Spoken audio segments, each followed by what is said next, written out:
Assalamualaikum warahmatullahi wabarakatuh. Bismillahirrahmanirrahim. Nahmaduka ya ghafuru ya syakuru. Masalli wa sallim barik ala sayyidina maulana Muhammadin wa ala alihi wa sahbihi asma'in nama ba'du.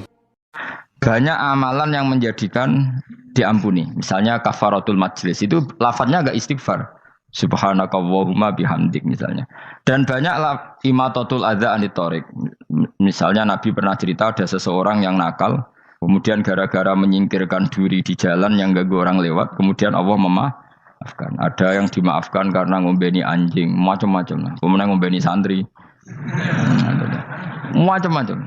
Sehingga potensi kita dimaafkan itu tinggi sekali karena ada sekian amal yang itu menjadi sebab ridhanya Allah Ta'ala. Malah kalau dalam dunia wali itu ada seorang wali mau ngarang kitab, kemudian tintanya itu diminum lalat, dia membiarkan tinta itu sampai lalatnya sampai kenyang, kemudian gara-gara itu dimaafkan oleh Allah Subhanahu wa taala. Banyak sekali. Sehingga potensi kita dimaafkan tinggi. Terus turus, dadi orang rasani wong enggak macam-macam lah. Iku ya insyaallah disepuro pangeran. Dadi ana wali, dadi wali mergo kakean apa? Turu ditakoki, "Kenapa kowe kok turu wong wali? Mboten siap roh donya, Gusti." "Kenapa?" "Donya wis rusak tok, patok mboten roh, Gusti." Lah iku ya mari swarga napa? Ya swargane wong turu ya kira-kira dot. Tapi jadi umat Nabi itu luar biasa. Makanya saya yang heran kalau ada orang alim bikin gerakan terlalu tenanan itu keliru, biasa mawon. Turu ku ya ibadah, wae agar gak zina, gak maling, wae agar gak nglakoni dosa gedhe niku sanggep ae napa? Ibadah. Karena tadi Rabbana la tu'akhidna in nasina wa akhtana. Terus Allah jawab na'am. Sehingga kiai-kiai itu takut orang itu lupa, terus dimodifikasi sedemikian rupa jadi wiridan. Tapi alhamdulillah kok banyak yang kritik. Jadi ya biar seimbang, no? Seimbang kepada alam demokrasi. Jadi kalau lagi kecewa ambek sing kritik, mergo insyaallah rapati paham masalah usul ini. Karena satu-satunya cara supaya orang paham itu pancen yo dijak latihan bareng-bareng. Gak ngono wis malah ra paham blas. Ya tapi tadi ya semua itu resiko. Zaman Nabi Sugeng ana ibadah sunat dilakoni terus, Nabi yo duka, kuwatire dianggap wajib. Tapi nek ora dilakoni blas Nabi yo duka, wong sunat ora tau dilakoni. Jadi sudah alhamdulillah sekarang ana sing ngritik, ana sing setuju biar seimbang no. Wong padha ora pahame wae napa? Padha paham. Padahal makna ayat itu luar biasa. Rabbana la tu'akhidna in nasina wa akhtana. Terus kedua, Rabbana wala tahmil alaina isron kama hamaltahu alal ladina min qablina. Ya Allah, jangan beri beban kami sebagaimana Engkau memberi beban kepada orang sebelum kami. Dulu itu kalau ada orang yang salah, itu harus dibunuh oleh orang yang tidak salah. Liyaqtulal bari'u minkum al mujrima. Supaya yang tidak salah membunuh yang salah. Sehingga ketika umatnya Nabi Musa menyembah anak sapi, ijel itu, apa kata Allah? Fatubu ila bari'ikum faqtulu anfusakum. Kamu syaratnya tobat harus saling membunuh, yaitu orang yang terbebas dari dosa itu membunuh yang tidak dosa. Masyhur itu. Terus Allah mengirimkan mendung yang pekat, terus gelap. Ketika gelap itu yang al-bari yang enggak dosa mengeksekusi yang dosa. Sekarang kan enggak, paling tangkap KPK. Berarti penjara mulai juga sisa korupsi jake. Jadi penak lah pokoknya zaman akhir itu penak. Pemenang saiki KPK ini mulai disoal jadi aman lah. Sebuah sing bener ndi. Ajane ya sing bener ya pangeran. Misalnya rasa KPK lah nak takwa ya rasa korupsi. Kalau KPK dilemahkan nanti yang korupsi marah. Lah masih orang KPK lah nak wedi pangeran kan ya aman karena korupsi. Kowe aneh-aneh wae. Kowe wong mukmin kok bakas ngono. Kowe sementing iku nek kowe wedi pangeran kan ora usah polisi, ora usah KPK, wis tetep ora usah dosa wong wedine mbek pangeran. Nah, kecuali ora usah pangeran ateis, iku masalah.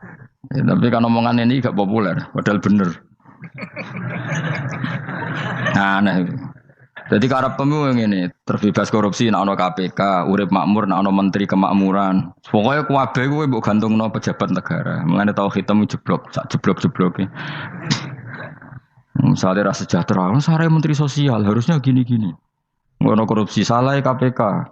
Ngono ana keamanan salah polisi. Senengane nyalahno wong. Gue sekali-kali nganggo tauhid. Nek ana adab iku mergo dosa yang sudah kelewat. Ya tapi kan gak mungkin ngomong bernegara gitu. Tapi atas nama iman bahasa kita seperti itu. Kalau atas nama bernegara emang kita butuh polisi, butuh tentara, butuh KPK. Tapi atas nama iman ya tadi. Kalau kita diberi sanksi Allah itu rata-rata dari bima qaddamat ya daga itu pasti ada salah yang pernah Anda lakukan. Ya, tapi sudahlah ini zaman sudah seperti ini. Anut umumnya wong akeh. Kalau terang nomale masalah hisab ya. Hasibu anfusakum qabla an tuhasabu. Kamu menghisaplah diri kamu sebelum kamu dihisab. Misalnya saya sebagai ulama, tentu hisab terberat saya itu kitmanul ilmi, menyembunyikan apa? Ilmu. Karena ilmu kalau disembunyikan tuh bahaya sekali. Bayangkan di alam fisik. Misalnya ada orang berkebutuhan pada kemaksiatan, terus di situ ditulis bar, karaoke misalnya. Orang bisa ke sana karena ada tulisannya, ada WA-nya, ada alamatnya. Kemudian ketika Anda bisa Fathul Qorib, tidak ada tulisannya. Harusnya Anda juga nulis ahli Fathul Qorib, ahli Fathul Mu'in, nah, atau ahli Jaljalut, tulis saja. Ahli Primbon. Enggak apa-apa, tulis saja. Penerus Ronggo Warsito, tulis saja. Zaman gendeng, nara melok gendeng, keduman, tulis saja. Tapi barokahnya tulisan itu kan orang bisa tahu. Makanya kenapa banyak orang sufi yang sudah menyembunyikan diri warnanya nakal-nakal. Karena dia disalahkan Allah, karena menyembunyikan ilmu. Saya itu orang yang senang tertutup, kecuali masalah ilmu. Saya mau mengajar terbuka seperti ini. Karena tadi, awal dari dikenalinya kemakrufan adalah dimaklumatkan.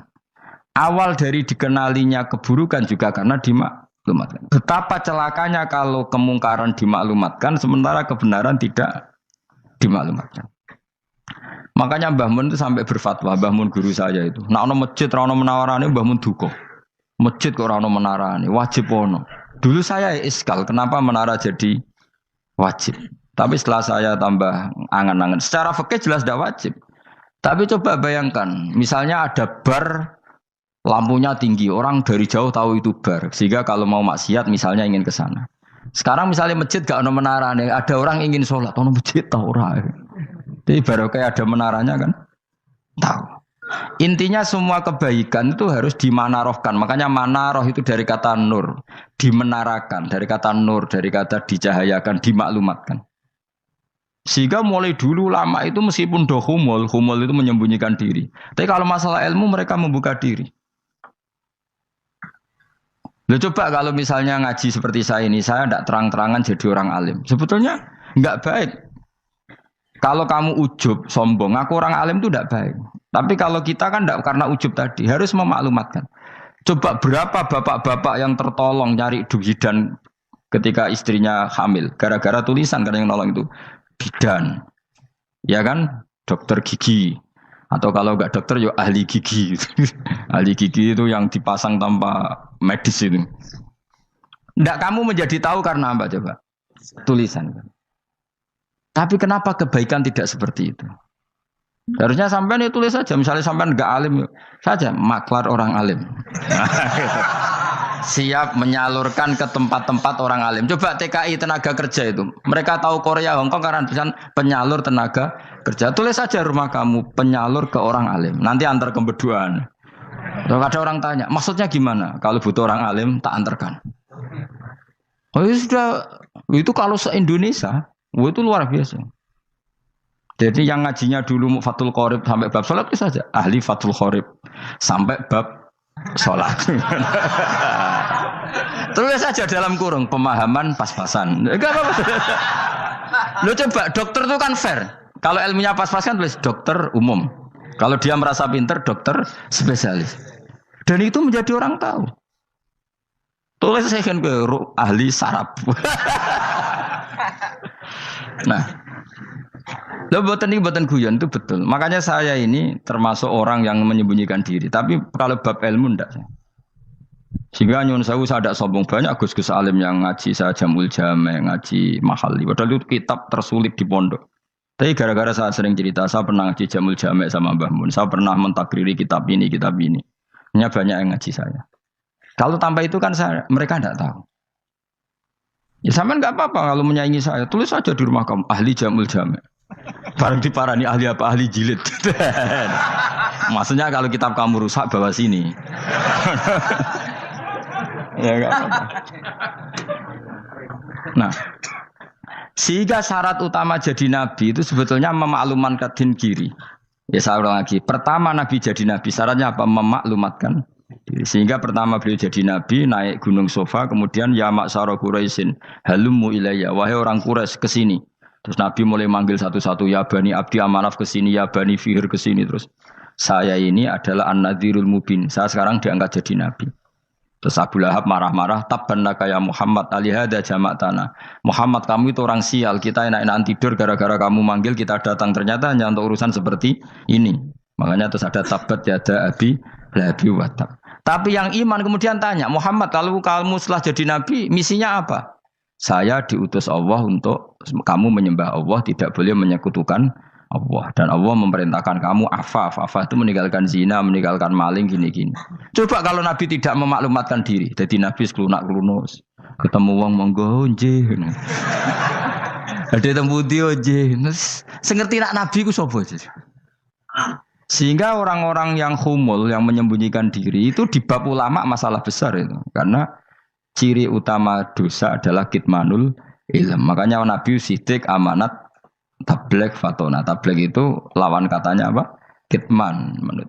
Makanya saya ngaji di mana-mana. Saya di Jakarta ngaji, di sini ngaji, di Pasuruan ngaji. Harus dimaklumatkan ilmu.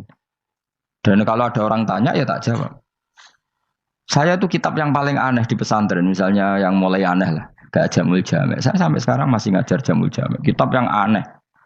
Macane lagi roh judulnya pusing.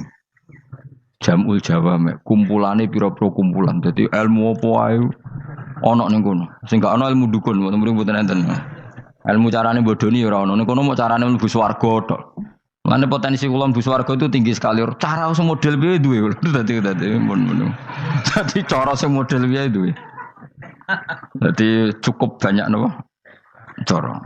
Sampe nek cara sitok ora mesti, kula nu gak ada cara kathah. Dadi nek dari cara iki mentok, ganti cara iki mentok.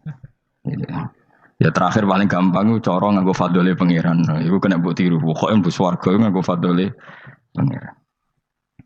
Masalah utama kita sebetulnya itu. Makanya saya tidak pati cocok sama orang sufi itu. Kebenaran itu harus dimaklumatkan. Sementara orang sufi itu ingin menyembunyikan diri. Itu kalau untuk yang alim itu tidak bagus. Wong kita saja tahu itu dokter atau bidan karena tulisan. Ini bidan, ini dokter. Dan mereka jujur, dokter umum, dokter spesialis. Loh, coba misalnya di kota, kamu tulis saja penyalur kebaikan. Orang yang ingin mondok, pondok pilihannya ada, Sarang ada, Peloso, Lirboyo. Kalau saya ke sana gimana? Saya kenal Gusnya. Tak anter.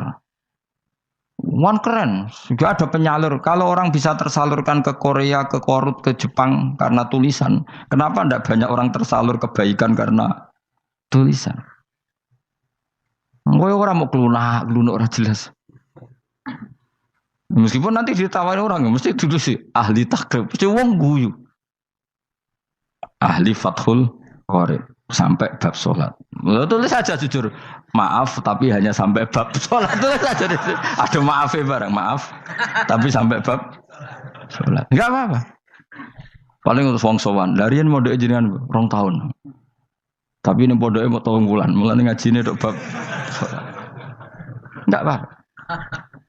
Loh itu dulu memang begitu. Rasulullah zaman Sugeng itu kalau ngajari santrinya itu balighu anni walau ayah, maklumatkan ke kampung kamu meskipun 1 ayat. Banyak sahabat kalau ditanya ya tidak bisa karena ngajinya tidak hatam. Tapi ya terus gak apa-apa, kok tak soal Abu Bakar, tak soal Umar, ditanyakan yang lebih pintar.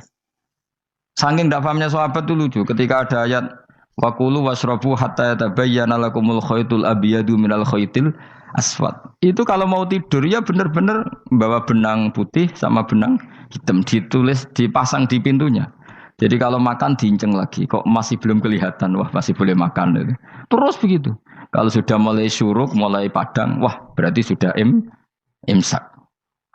Jadi karena makanlah dan minumlah sampai benang hitam terbedakan dari benang putih. Artinya kalau malam kan, dulu kan nggak ada listrik, nggak ada lampu, berarti kalau benar-benar masih malam nggak terlihat, berarti masih boleh makan. Nanti terus dilihat gitu.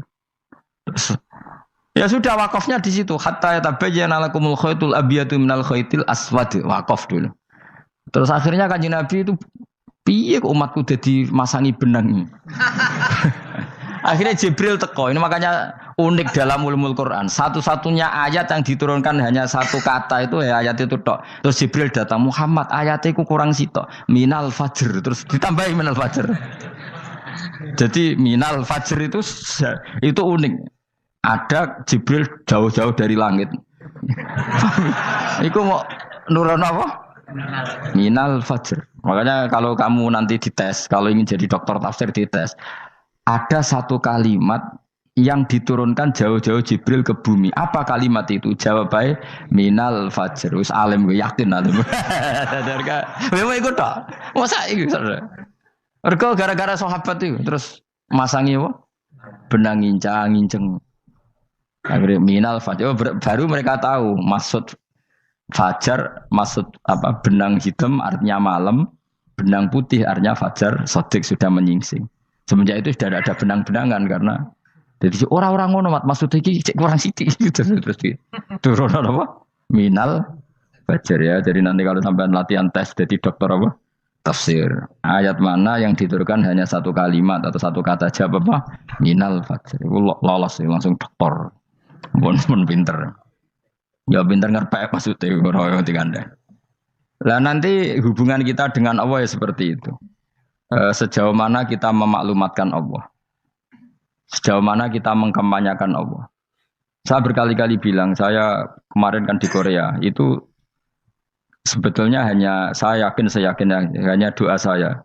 Saya sering berdoa, ya Allah, Engkau dipuji di langit dan di bumi. Lalu kalau di bumi ateis, itu caranya kayak apa? Dulu saya itu terobati karena Uni Soviet setelah persemakmuran banyak menjadi negara Islam. Berarti itu bukti bahwa Allah pun dipuji di bumi Uni Soviet. Lalu yang kayak Korea kayak apa? Ternyata betul Koreanya tetap ateis gara-gara diserbu wong Indonesia. 49.000 wong Indonesia ning Korea Selatan. Iku mbok gawe sing salat separo iku jek pira? 24, kira-kira ya digawe 20.000. Iku 20.000 salat kabeh, tahlilan kabeh surwame. Lah kok sing ngritik tahlil muni sunah Rasul tok surwame. Pokoke rame lah walhasil. Itu tahlilan wah itu enggak ada hadisnya. Enggak apa-apa sing penting muni hadis sing sitok tahlil muni hadis ya ibadah, tahlil ya ibadah. Mbok lah soal kok bener di totalan guri sing penting rame. Maksudnya sementing rame ngomong visi Islam. Gitu Islam tahlil sitok Islam sunnah Rasul enggak masalah. Wong ape yakin bener saiki ya ora ono klarifikasi. Tapi sementing kan kabeh ngomong tentang Islam. Artinya gini, Allah punya cara untuk supaya bumi Korea itu ada yang bertasbih bersujud. Mil'us samawati wa mil'ul. Allah tidak kurang cara. Golek wong kedonyan ditawarik ke sana demi uang. Bareng wis ning kono dielingno pangeran. Segawe masjid, kontrak masjid macam-macam lah, masjid kontrakan ning Korea. Nang kene ra ono masjid. Pusing. Saya pernah ngisi di satu masjid itu gambare pintu gerbangnya bukan salib kan. Ternyata tingkat 1 itu gereja, tingkat 2 bar, tingkat 3 masjid. Kadang ya kebalikan masjid, bar, gereja. Satu gedung. Jadi malaikat saya tidak tahu lewatnya gimana itu kan. Enggak tahu itu cara lewat gimana karena malaikat bagian rahmat itu enggak bisa dia lewat salib ya. Tapi dia harus menulis ganjaran yang sholat. Enggak tahu saya lewatnya dari mana karena itu. Ya tentu dia punya cara lah. Tapi yang jelas ya agak bingung ini gimana. Itu pernah yang tingkat 2 itu bar pas aktif. Ada santri yang ya pekerja imannya pas-pasan. Kalau nanti gue sebagai Jumatan mlebu bar pas aktif. Waga wong ayu. Meh wera Jumatan. Mereka mau tingkat 2 bar, tingkat 3 masjid. Itu ono khutbah yang barnya tetap main. Ada bar yang masjidnya tetap khutbah. Itu masuk bar. Sudah Jumatan apa ning gini wae.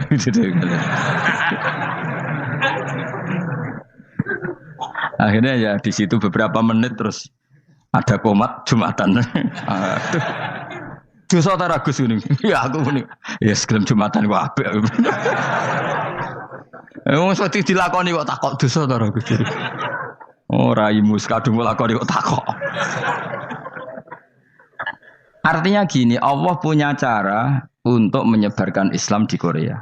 Sama seperti Allah punya cara untuk menyebarkan Islam apa di Indonesia. Dulu orang Gujarat, Punjab, ya sejarah ini menurut saya ya tetap sebagiannya benar. Meskipun tidak seluruhnya benarnya sejarah Islam masuk Indonesia rata-rata orang kan menulis pedagang Gujarat, India ke Indonesia dagang karena mereka mukmin akhirnya juga menyebarkan apa? Islam. Itu jelas nyata. Meskipun tidak semuanya seperti itu karena ada yang dibawa Yusuf Baros itu yang muridnya Sayyidina Ali itu. Terus juga ada yang dibawa beberapa habaib dari Yaman langsung ke Indonesia. Kayak yang di daerah Tuban itu kan langsung habib-habib dari Samarkand langsung ke mana? Tuban. Makanya saya bilang sejarah itu semuanya benar. Karena memang variasi masuknya Islam di Indonesia itu banyak. Jadi itu enggak masalah. Sampai niru sing kedunyan mawon sing luwih gampang. Napa? Lho nggih to. Kayak Jakarta itu kan kota kayak gitu. Baru kayak wong kedunyan orang ke Jakarta semua. Gara-gara tahu mondok pedutan tadi ahli Fathul Qorib tadi yang sampai bab salat terus bikin masjid. Iku coba takoki faraid terang ora iso kan. Pemene takoki muamalah terang ora iso, tapi nak trimo carane salat sing batal apa ngentut roh dene. Aduh. Ilmune kok roh nak nganti bab iku jek roh. Sing batal salat apa jek roh dene. Ngentut nyekel wong wedok jek roh. Tapi mbok aja takoki sing detail apa? Cara mengenari kiblat dengan hisab ya marosdil kiblat wis ora ngara iso. Atau nganggo komputer delok. Nganggo jam, nganggo kompas. Padahal ana ilmune ya marosdil apa? Kiblat. Di bulan tertentu, hari tertentu itu nanti matahari tepat di atas Ka'bah. Ora ngara iso nek ngono niku ora ngara iso. Ya saya ulang lagi ya. Jadi kesalahan kita adalah kebenaran itu kita sembunyikan. Padahal awal dikenalnya Islam itu lewat i'lam. Fasda bima tu'maru. Kebenaran harus dimaklumat. Tapi problemnya Islam Indonesia tuh kadang humul tuh bangga. Enggak dikenal orang itu bangga gini. Oke lah, kalau yang enggak, saya sendiri ya suka humul. Sampai sekarang saya suka humul. Saya sampai sekarang enggak suka tamu. Bukan karena benci tamu, ribet. Maksud saya kalau sowan kiai yang ngaji saja, ora usah sowan. Oh ribet. Ya lucu kan, seneng Gus Bak jare wong alim. Terus senenge mau sowan tok ngaji ra gelem iku piye karepe? Wong kok aneh. Iku berarti kok karo kowe seneng dokter, di konsultasi obat ra gelem tapi ngajak jagongan. Dok, jenengan tiyang pundi? Jenengan manggen dalem mriki mulai tahun pinten? Lah ya kowe takok dokter kemalan. Mesti nek kowe takok laram apa, obate apa kok malah kenalan. Pindah Jogja tahun pinten, Dok? Lah jenengan kawin mriki tahun pinten? Lha wong jare Gus Bae wong alim kok sowan ngono. Jenengan kelahiran tahun pinten, Gus? Zaman dinosaurus. Wong alim kok takoki lahir iku piye karepe? Sesuk tak gak takok pisan matiku kapan, Om. Coba betapa naifnya kita kalau kita suka dokter, terus kemudian kamu takok, Dok, kelahiran tahun pinten jenengan? Aneh gak? Nak kowe seneng dokter mergo mau konsultasi berobat ya ngomong saja apa yang kamu butuhkan. Nak kowe seneng wong alim yo ngaji titik. Nah, kowe misalnya seneng artis, ndelok konser artisnya takok kelahiran tahun piro. Gak penting artis ayu mbok delok seneng wis sudah gitu aja. Ora wong alim yo ngono ngaji seneng. Ini kadang wong Jawa lucu, seneng wong alim sowan terus takok-takok. Aneh, iku dudu obat ngono, yakin. Maksudnya bu sing profesional maksudnya sing rontok bener sithik lah dadi wong. Aja bener nemen-nemen gak mungkin wis pokoke bener sithik-sithik. Makanya kemarin ngaji apa Nasaihul Ibad kan gitu. Mujalah satu ulama artinya apa? Fi majlisil ilm ketika ngaji. Ora kok mujalah satu ulama utawa sowan matekno wong ngene tejo. Duh. Kulo termasuk kiai yang kampanye ini. Soalnya termasuk kiai terkenal tapi sing tamu kulo rapati kathah. Kuwi jaga masyaallah tenan wis. Aduh. Muga-muga rodok tobat sithik-sithik maksudnya. Maksudnya ya sudah lah. Ya tadi hubungan wong alim ya sudah ngaji. Kalau hubungan sama dokter ya tanya konsultasi apa? Medis. Kan lebih enak. Hubungan mbek dukun wis takok wis. Mbah niki menyangking pundi. Kok jenengan dermemel nglafadzno apa sing kalimate sing jelas kena apa nak dermemel mandi nak jelas kok ora mandi ku piye takono aku ya guru pun mbek dukun wong kalimate ora jelas kok mandi nak jelas gak mandi kok nak jelas kita bodoh ini ayo guru mantra iku mesti gak wae rungokno tenanan kalimate terus ora jelas dukun-dukun dulu Yo kok mandi? Nak jelas malah mandi. Mandine tenan ora ya ora. Ya saya ulang lagi ya. Jadi sebab itu di Quran sering ada kata i'lamu, kenalilah, ketahuilah. Jadi awal dari agama ini adalah harus tahu. Maka menyangkut harus tahu ini lalu Allah bikin media. Media itu apa saja. Tapi lalu kita bisa berdebat tentang media. Itu yang kita tidak tahu nanti hisabnya di depan Allah Subhanahu wa taala. Saya sampai sekarang itu nggak tahu, nggak pernah bilang halal, nggak pernah bilang haram. Misalnya gini ya buat ini dengerin ya. Di Korea ini sering teman-teman cerita. Ada beberapa majikan yang baik sama umat Islam, yang bekerja-pekerja Muslim. Itu kalau dipamiti sholat, kan? Pak majikan saya mau sholat. Sholat itu apa? Mereka bilang dengan bahasa analogi di Korea. Pokoknya sholat itu sembahyang. Ketika sholat itu ditanya sama orang Korea, loh kamu itu sembahyang kok tidak ada patungnya? Karena pengetahuan mereka yang namanya sembahyang itu ada patungnya. Ada yang baik, apa sekalian tak belikin patung? Jadi wong Islam pas sholat tuh didelok ngarepe dhuwure kok gak ono patung. Ono sing ape sujud tuh digambarno salib. Mergo dekne denger-denger kalau karena tidak tahu Islam itu apa. Sementing ada personifikasi Tuhan. Ada lagi ini yang agak ngeri. Ada pegawai Garuda karena dia agak terpelajar waktu sholat dia sholat sama krunya di mall. Itu langsung security mall nelpon polisi. Ini ada ritual teroris gitu. Jadi sholat itu dianggap mukadimah sebelum ngebom. Jadi ritual. Pertanyaannya adalah karena mereka tidak pernah ngerti sholat itu kayak apa. Dan kadang-kadang orang ngerti bahwa sholat itu adalah ritual umat Islam itu lewat media. Media itu bisa berita, bisa dokumenter, bisa apa saja. Kita tidak pernah tahu cara Allah mengertikan. Seperti kita tidak pernah tahu madzhab Mu'tazilah, tahunya itu dari kitab-kitab ahli sunnah wal jamaah.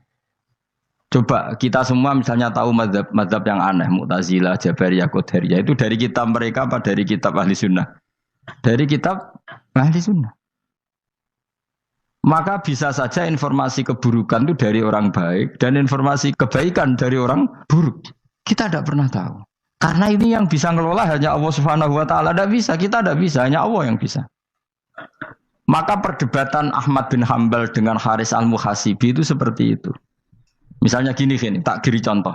Haris al-Muhasibi itu orang alim alama. Dia ahli sunnah mandat, pokoknya ahli sunnah sekali. Dia mau ngarang kitab tentang dia menentang Mu'tazilah. Menentang Qadariyah, menentang Syiah. Terus setelah mau ngarang kitab, ditanya sama Imam Ahmad, ya Haris, kalau kamu ngeritik Mu'tazilah, awalnya gimana caranya kalau ngarang kitab? Ya saya cerita pendapat mereka dulu, lalu saya saya tentang. Imam Ahmad guyu-guyu.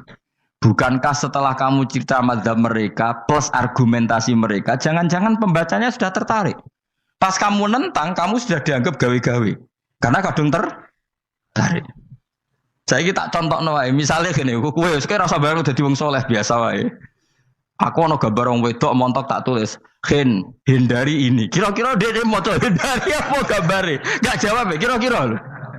Sing mbok nikmati kata hindari apa? Sing mbok eling-eling kalimat hindari apa gambare? Kira-kira. Padahal tulisannya apa? Hindari bahaya ini. Bahaya nanti terus didelok. Terus sing dieling-eling ora hindarine tapi sama.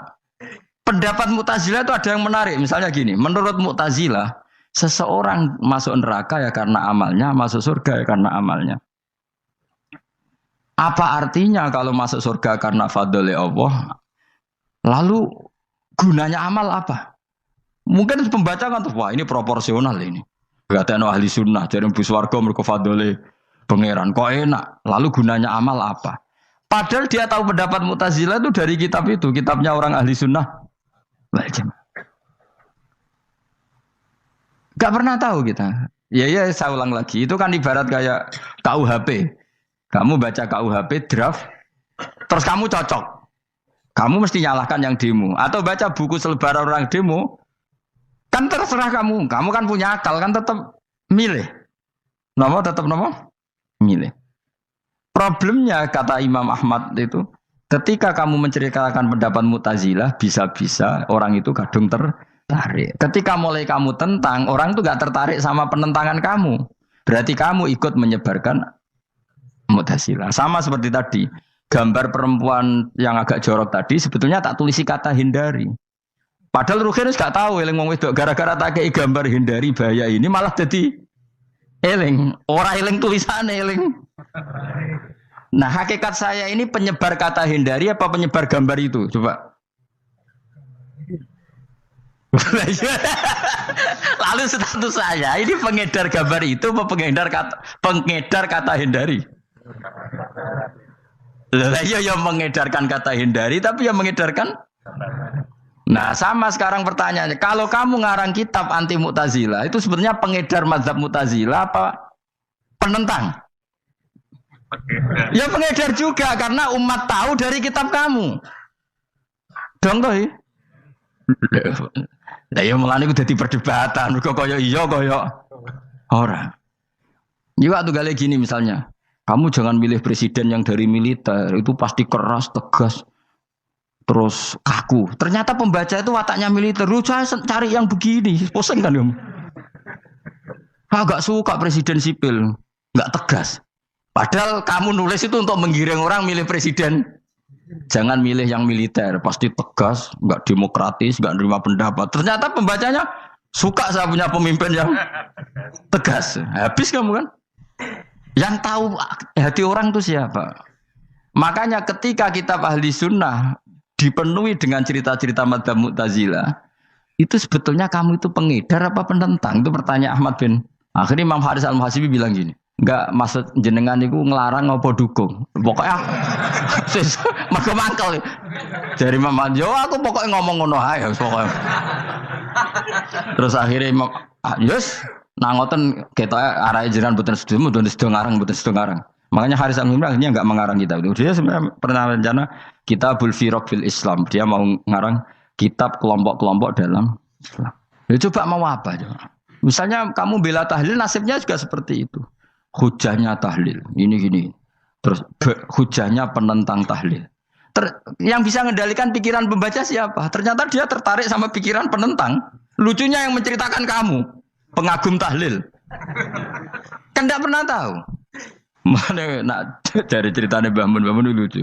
Mbah Mun itu mondok Lirboyo. Itu di Bandar Kidul akeh wong ayu. Dulu babahnya Mbah Mun itu ada yang suka orang sana sampai nikah orang sana juga pulang ke sarang. Itu diantara mbah-mbahnya Mbah Mun. Suka perempuan sana terus nikah sana nggak pernah pulang ke sarang. Nah, Mbah Mun itu lahir dari adiknya, pokoknya dari keluarga dari saudara yang nggak pernah pulang dari Bandar. Diwasiati mun nak mondok ujo geman dolan ning Bandar Kidul. Kayak wong ayu. Akhirnya malah penasaran. Justru kalimat itu yang menjadikan maksudnya aku ajune nganti sepiro kok nganti mbahku katut kan malah akhirnya penasaran. Lalu kata Mbah Mun tak angen-angen bener Imam Ahmad bin Hambal. Maksudnya itu kalimat itu pancen ribet. Kalimat itu ribet pancen. Coba milih mana coba? Jong ojo geman moro pasar opo lah nang daerah kono. Ono opo? Bahaya kan. Gara-gara kamu melafatkan itu malah orang penasaran. Di sana ada bareng delok ning kono ya nak terus mulai nak ora. Nah, makanya pertanyaannya, pengarang buku juga kena hisab karena sebetulnya apa yang dia tentang orang lain menjadi tahu karena ceritanya dia. Coba kamu ngarang kitab saja yang anti Syiah atau anti Mu'tazilah atau anti Murji'ah atau anti otoritarian, mesti pembaca itu nggak bisa kamu kendalikan. Nah, itu juga rawan hisab, makanya berat. Pokoknya walatus aluna yauma idzin anin naim. Semua itu nanti dimintai tanggung jawab oleh Allah Subhanahu wa Ta'ala. Karena kita tidak pernah tahu. Akhirnya Haris Al-Muhasibi gak ngarang kitab. Imam Ahmad itu tidak punya karangan kecuali riwayat Musnadu Ahmad bin Hambal. Kalau gak ada 14 juz. Dia tidak punya karangan. Ketika ditanya, saya takut membuat hal baru dalam Islam. Karena karangan itu kan mesti melogikakan hukum. Sementara Allah tuh kadang gak butuh dijustifikasi seperti itu. Jadi cara kitab usul fikih ini, sama tak bedai. Mungkin enggak Allah menyuruh kamu ngangkat gunung Merapi tanpa alat? Enggak, jawab saja. Latihan pinter. Mungkin enggak Allah menyuruh kamu disuruh ngangkat gunung Merapi? Mungkin enggak?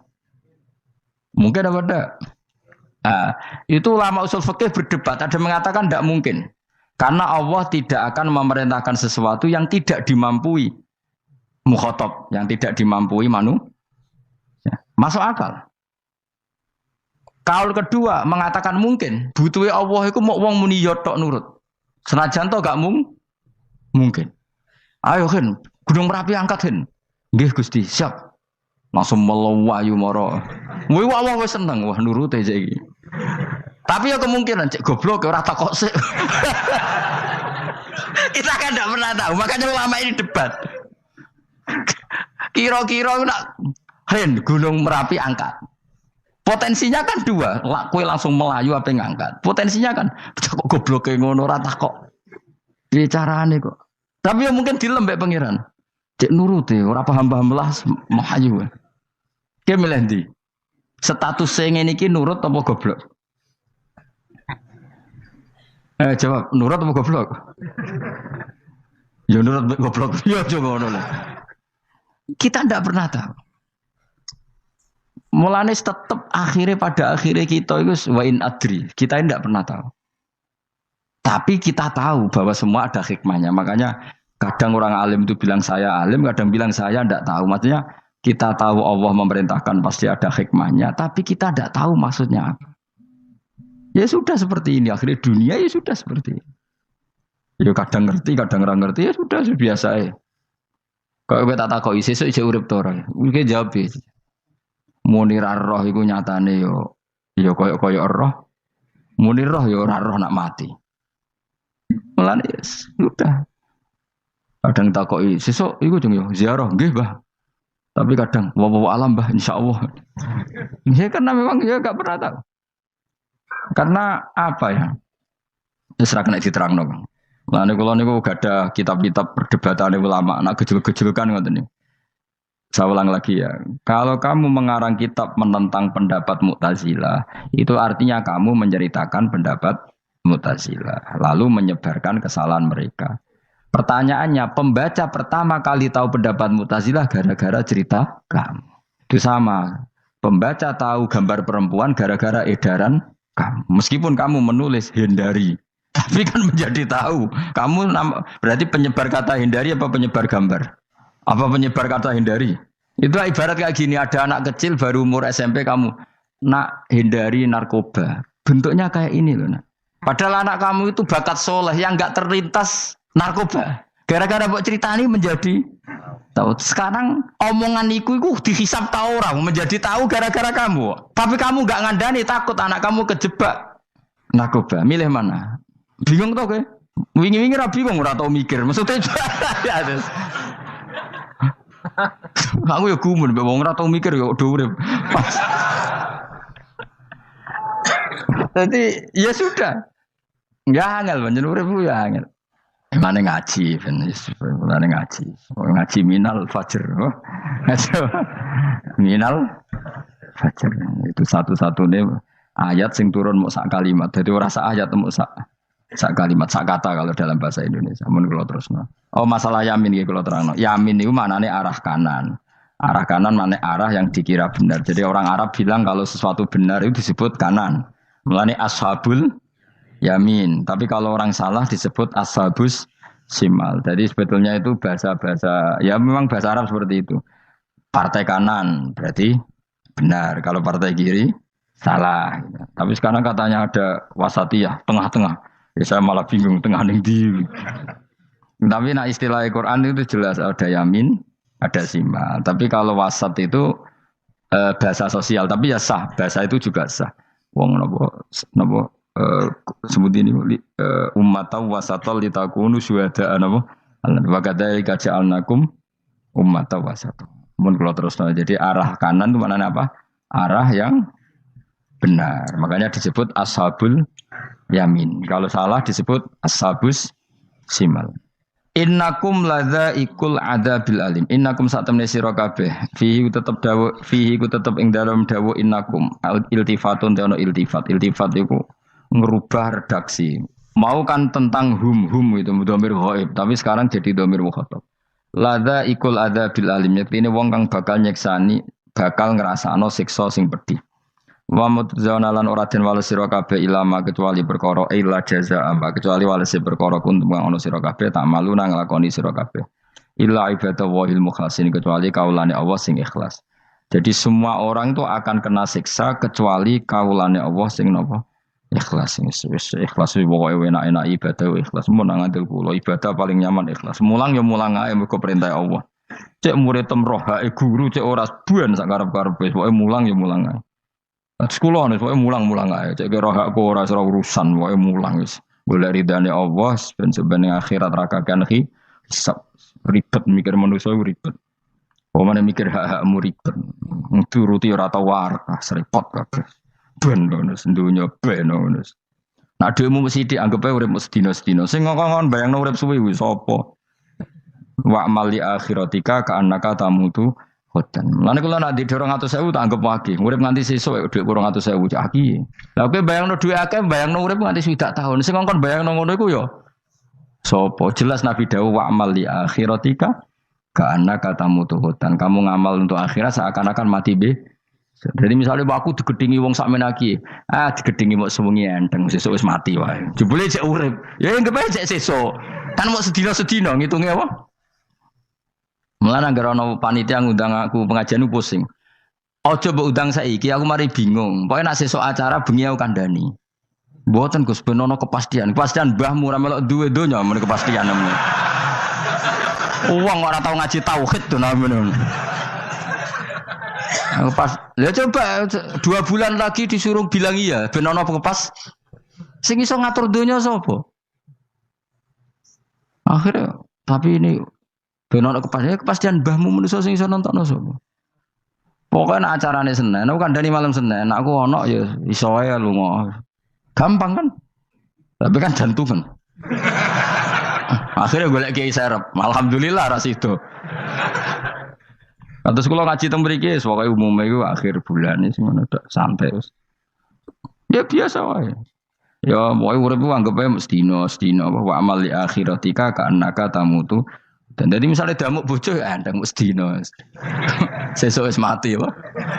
Boleh sesuk jauh urip diwamuk meneh. Paling sedina. Wis sedina mati, yes.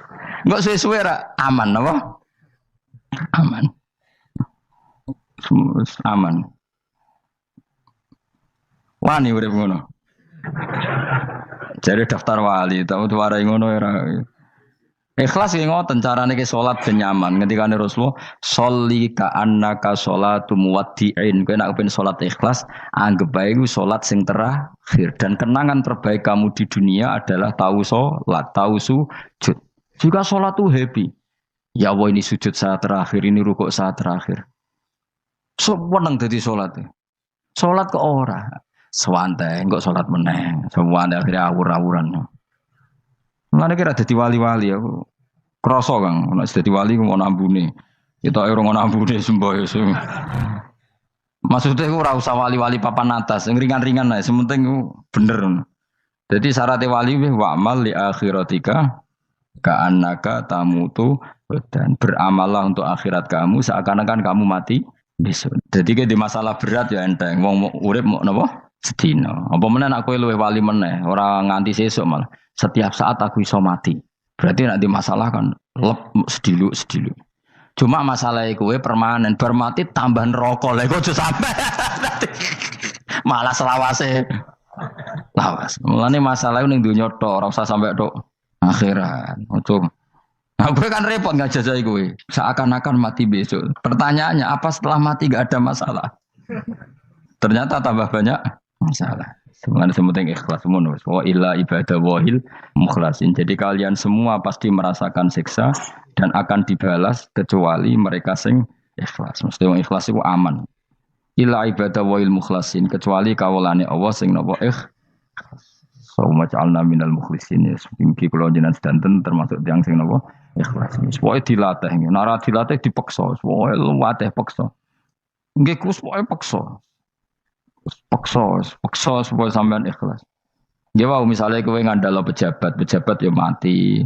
Nak mati ora kuat. Sing kuat namung Allah Subhanahu wa taala. Jadi sehingga terlatih. Nah, bagaimana mungkin saya bisa hidup tanpa komunitas nasional, ya kamu yakini aja komunitas itu bisa saja mati atau benci kamu atau perubahan sistem. Ya kayak dhisik misalnya wong duwe wartel iku koyo sugih toko wartel. Bareng ono HP gitu. tuntas. Dulu misalnya wong duwe telepon rumah itu koyo sugih ono HP ya tuntas. Jadi perubahan-perubahan ini menjadikan kita tidak percaya terhadap dunia ini. Mesti ora iktimat, ora tetanggenan be dunia ini. Yang enggak pernah berubah hanya Allah Subhanahu wa taala. Misalnya ngono kowe sayang anak, iso wae anakmu sampean gedeng kowe aja katut bojo. Kowe sayang tangga iso wae gedeng kowe. Utawa ana perubahan sistem sing dadekno kowe ra urip ning kono, misale kowe ndonga muga-muga disenengi wong bidukan, jebule kowe ditakdir urip di daerah lah. Enggak ada pernah tahu. Sing mesti abadi namung Allah Subhanahu wa taala. Semulane illa ibadah wahil mukhlasin. Kecuali kaula-kaulane Allah sing mengikhlaskan amal hanya krana Allah Subhanahu wa taala. Ail mukminina tegese pira-pira mukmin. Ute dawe iki istisna mungkotion kang terputus. Dzikra jazaohum. Utawa ngene, dzikru jazaihim utawi nutur piwalese para al-mukhlisin fi qouli ta'ala ulaika lahum rizqum ma'lum. Ulaika te mengkono-mengkono sing ikhlas lahum tetep kedhe ulaika fil jannah rizqun utawi rezeki maklumun kang wis ditentokno bukrotan ing lembek besok wasyan waktu sore. Rupane rezeki apa fawakihu iku pira-pira buah-buahan badalun dadi badal au bayanun utawa menjelasno di rezeki maring rezeki. Bahwa tekang aran fakihah utawa utawi arisku ngrupa fawakih ma perkara. Yuk kalau kang den pangan apa mata lagi dan krono enak-enakan lali fifdi sihatin. Ora kok krono jaga kesehatan. Jadi ning swarga iku mok sifate pakanane mung go enak-enakan tok, ora ana makanan pokok. Mergo makanan pokok kowe mangan beras ning Indonesia kan go ketahanan fisik. Sementara di surga tidak perlu ketahanan karena dijamin fisik kamu abadi. Paham, bisa ulang lagi ya. Kalau di dunia kan kayak butuh mangan pokok supaya mempertahankan fisik. Karena fisik kamu rawan rusak kalau tidak makan makanan pokok. Sementara di surga fisik kamu tidak mungkin rusak sehingga tidak perlu makanan sing pokok. Kabeh sifatnya makanan mau gue enak-enakan tok. Ora perlu lali hifdi sihaten, ora perlu gue jaga kesehatan. Mergo li anna ahlal jannati krana sak temene penduduk swarga iku mustaghnuna semugih kabeh an hifdhiya saking jaga sihah bil khalqi atsadihim sebab gawe jasad ahli swarga digawe lil abadi krana selawase lawas. Jadi kamane di surga kamu tidak perlu mikir obat, tidak perlu mikir makanan yang menguatkan karena fisik kamu sudah didesain abadi. Jadi butuh makan itu hanya menunjukkan untuk kenikmatan. Jadi kamane ada semuanya itu demi kenikmatan, tidak demi menjaga ketahanan. Karena tubuh kita pasti sudah tahan karena didesain lil abad untuk selawase lawas. Wahum halute ahlul jannah iku mukramun den mulyakno kabeh bisabillahi taala kelan ganjarane Allah taala. Maksudnya kelan ganjaran sing diaturno oleh Allah Subhanahu wa taala. Fi jannatin ing dalem swarga kang penuh nikmat. Ala sururin ing atase pira-pira napa bayang utawa pira-pira napa singgasana mutaqabilin hale adep-adepan kabeh. Layar ora ningali sapa badun sebagian wong akeh kofa badin ing sitoke sebagian sing liya. Jadi kamane ahli swarga iku ora ana wong ngungkur-ungkuran lho. Dadi semua kalau ketemu madhep ora koyo ning Jawa. Nek ora cocok mungkur. Iku ning donya, nek ning akhirat wis kabeh ketemu wani madhep. Artinya wani madhep enggak ada masalah. Corong Jawa kan ngoten. Wong iku diutang aku, nak ketemu ora madhep. Wong iku tau bodoni aku, nak ketemu ora madhep. Di Jawa itu kan bahasa itu sudah benar. Orang itu punya utang saya sehingga kalau ketemu saya tidak berani tatapmu muka. Nah di surga itu kalau ketemu berani tatap muka artinya apa? Antar mereka tidak ada masalah sama sekali. Yutofu dan iderno atau diidarno alaihi mengatasi ahlul jannah ya ala kul dan saben-saben suci minhum sangi ahlul jannah apa bikasin kelawan gelas. Wa ta'al kasu alina iku ada bisa robi klan ono isine minumane kasu. Min mainin saking arak sing seger. Min khamrin tegese arak ya jadi kang lumaku opo ikhla khomer ala wajil ardi ngatasi bumi jabani bumi kan haril mak kaya dene sungene banyu. Jadi arak diharamno ning donya mergo soben dihalalo ning akhirat. Jadi malah ana ancaman sing ngombe arak ning donya ora bakal ngombe teng napa akhirat ya kecuali kalau mau tobat. Bedoa terputih asad tegese banget apane badan putih minal laban dibanding susu. Ladatin terenak eladi dah tegese enak li syaribin kudu sing ngombe. Bi khilam bi khamri dunya kelan beberitani arak dunya fa inna khamrat dunya iku karihatun iku ora nyenengno ing dasurbi nalikane dinombe. La fiha ora ana iku tetep ing dalem khamrah. Khaulun utawi dadekno mabuk ma tegese perkara yahtalu kang iso ngilangno apa maukulahum ing akale wong akeh. Arak-arak di akhirat nanti itu tidak arak yang memabukkan. Walahum lan ora ana te ahlul jannah anda sing arak yunzafuna iku didadekno mabuk sapa ngake fathiza wa kasra minna sabasyarif wa anzafa yaskaruna tegese dadi mabuk sapa ngake utawa yusiruna dadi mabuk sapa ngake bi khilafi khamri dunya halim berbedane arak dunya. Jadi mereka ngombe arak tapi tidak mabuk. Mereka punya bidadari banyak tapi ora selingkuh, ora darani zina. Mulane ning donya ora usah zina, sampeyan ning akhirat ana widadari akeh. Wayu ora usah mbayarno. Wis ayu ora cerewet ora njaluk blonjo supaya penak lah. Ning dunya serapati ayu njaluk blonjo ngomel aduh ribet. Mesti bojomu ora bojoku. Wa indahum qasil. Tapi ngalami kabeh ora apa-apa sunnatullah napa? Ben seru menapa? Tapi sepi lho. Omah esuk-esuk ora ono ngamuk sepi. Tapi angen-angen ya bener. Ben napa? Omah iku hidup. Omah iku napa? Wa indahum qasiratut tarfiin. Wa indahum lan iku ana ing sanding ahlul jannah qasiratut tarfi utawi bidadari sing pandangane iku terbatas. Manane habisatul ayun tegese muk membatasi pemandangan ala azwajina ing atase bojone bidadari. Dadi ning swarga bojomu ayu enggak pernah memandang cowok lain. Gak kepikiran delok wong liya. Ora usah mbok takono. Nek ning donya piye Gus? Takono dhewe kowe takon. Wong sing alami kowe kok takok aku. La yang durna ora ningali sapa kok para widadari la ghirihim maring liyane bojone li husnihim krana apike bojone mereka indauna ana ing sandinge widadari. Dadi widadari ku didesain mok roh gantenge wong mok bojone tok. Nak roh wong liya mbok ketok opo pokoke roe ku nak sing apik ya bojone tok. Nak ning donya piye coba takon. Nak ning donya kan bojom sering istighfar. Nah nasibe aku wis nduk bojo ngene wis ngono terus. Sampai ngadani anak sing perawan ngene, "Nduk, kowe buka-buka aja ngalami koyo aku." Matene wong tenan. Muji bojone wong liya ora tau gelem muji bojone dhewe. Lah nek takok, "Lah kok ngono, Gus? Kowe lau tekem ya ngono." Ndek bojo iku ngeluh. Lah iya akhirnya diwales pangeran bojomu untuk kowe ya.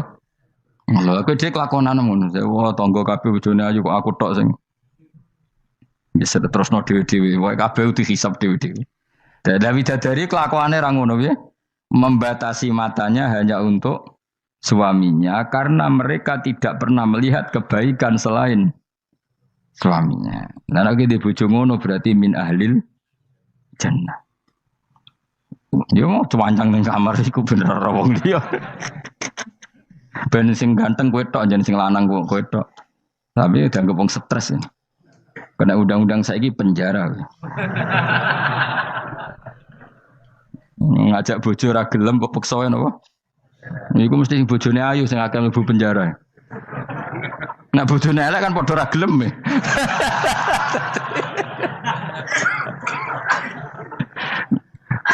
Bapak uga ada kiai. Kiai ini lucu, kanca akrabe bapak. Dari cara apa?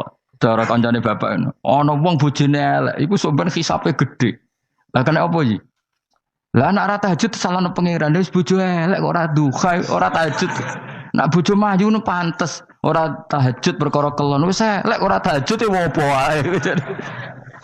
Dadi kiai iku memperberat hukum. Dadi cara kiai iku wong kok bojone elek iku sok ben disalahno pangeran. Kenapa ora tahajud? Nggih ngantuk Gus. Lah kowe iku bojomu elek kok ora tahajud dane ana bojomu. Ayo malah ora tau tahajud. Mulane pangeran gambaro nabi sempurna. Nabi ku nak tahajud. Iku Aisyah turu ning ngarepe. Aisyah ku wahyu prawan turu ning ngarepe. Iku tetep diterusno tahajude. Jajal kowe di bojo wahyu, ape tahajud terus bojomu gelem kira-kira mbok terusno to? Milih ndi? Wong bojomu elek ora tau tahajud, mau kelon apa meneh bojomu. Kanjeng Nabi gambarane iku pe salat. Aisyah turu ning ngarepe iku diterusno salat. Sampai Aisyah kecewa, piye wong iku malah tahajud terus sih. Masyhur ngene hadis-hadis. Aku ora ngarah, kowe kebayang. Di bojo ayu ape tahajud, pas bojo apian. Lah aku parah meneh wis bojone elek. Kelon ra gelem mergo elek, tahajud ra gelem mergo ngantuk, gak di prestasi. Lafit ora donya ora akhirat. Wis parah wis. Mareni ngene iku mareni. Jebule dongane kebanteren, ya Allah, meskipun di dunia aku di bojo elek, kula nyuwun bidadari sing ayu teng akhirat, bojomu tangi telabrak. Ora usah ngono, ora usah ndonga wis pokoke ya Allah. Kabeh ngono gentine Gusti. Tapi bahasane aja jelas ya Allah. Kabeh ngono apa? Aku cuma ngamuk. Apa Mas maksudnya? Yo, maksudnya rapi biasa. Mulane kula nek ana imam ndongakno ngono iku ora mentolo. Imam salat jenazah, jane donga iku ora usah banter-banter. Lha donga kok ngene, misale Ruhin mati, iku nak dongane ngene, ya Allah wa abdilhu zaujan khairan min zauji wa daron min dari. Itu nak diterjemah bojomu ngamuk lho. Ya Allah kasih dia istri yang lebih baik ketimbang istri yang sekarang. Wa daron khairan min dari, kasih dia rumah yang lebih baik timbang rumah yang. Tapi alhamdulillah doa faham yo. Amin. Amin. Padahal doa itu sangat menyinggung loh. Iya, isi ada apa donga iku? Iku aja terusno, maksudnya iku. Nah, wong mati kan dongane diantar ya Allahumma pokoke wa abdilhu zaujan khairan bin zauji wa daron. Itu nak diterjemahkan. Gusti niki mawon teng donya di bojo ngeten niki teng donya mawon. Genti nggih Gusti teng akhirat. Kan artine ngono.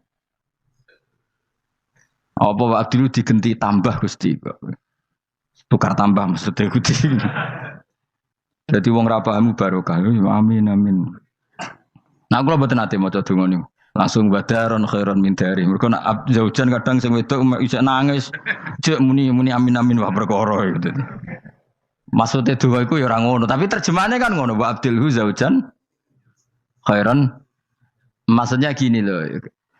Jadikan kalau istri kamu itu nanti masuk surga, berarti terjemahannya itu jadikan watak istri ini lebih baik ketimbang watak yang sekarang. Plus ada tambahan di sana karena nanti kan widadari Ibrahim jarimu 70 ya.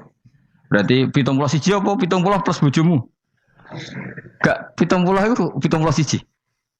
Tapi jare ngomong paling ayu sing kodonya yo. Tenan ora yo kowe sampeyan delok wae ora usah takok aku saiki sampeyan delok.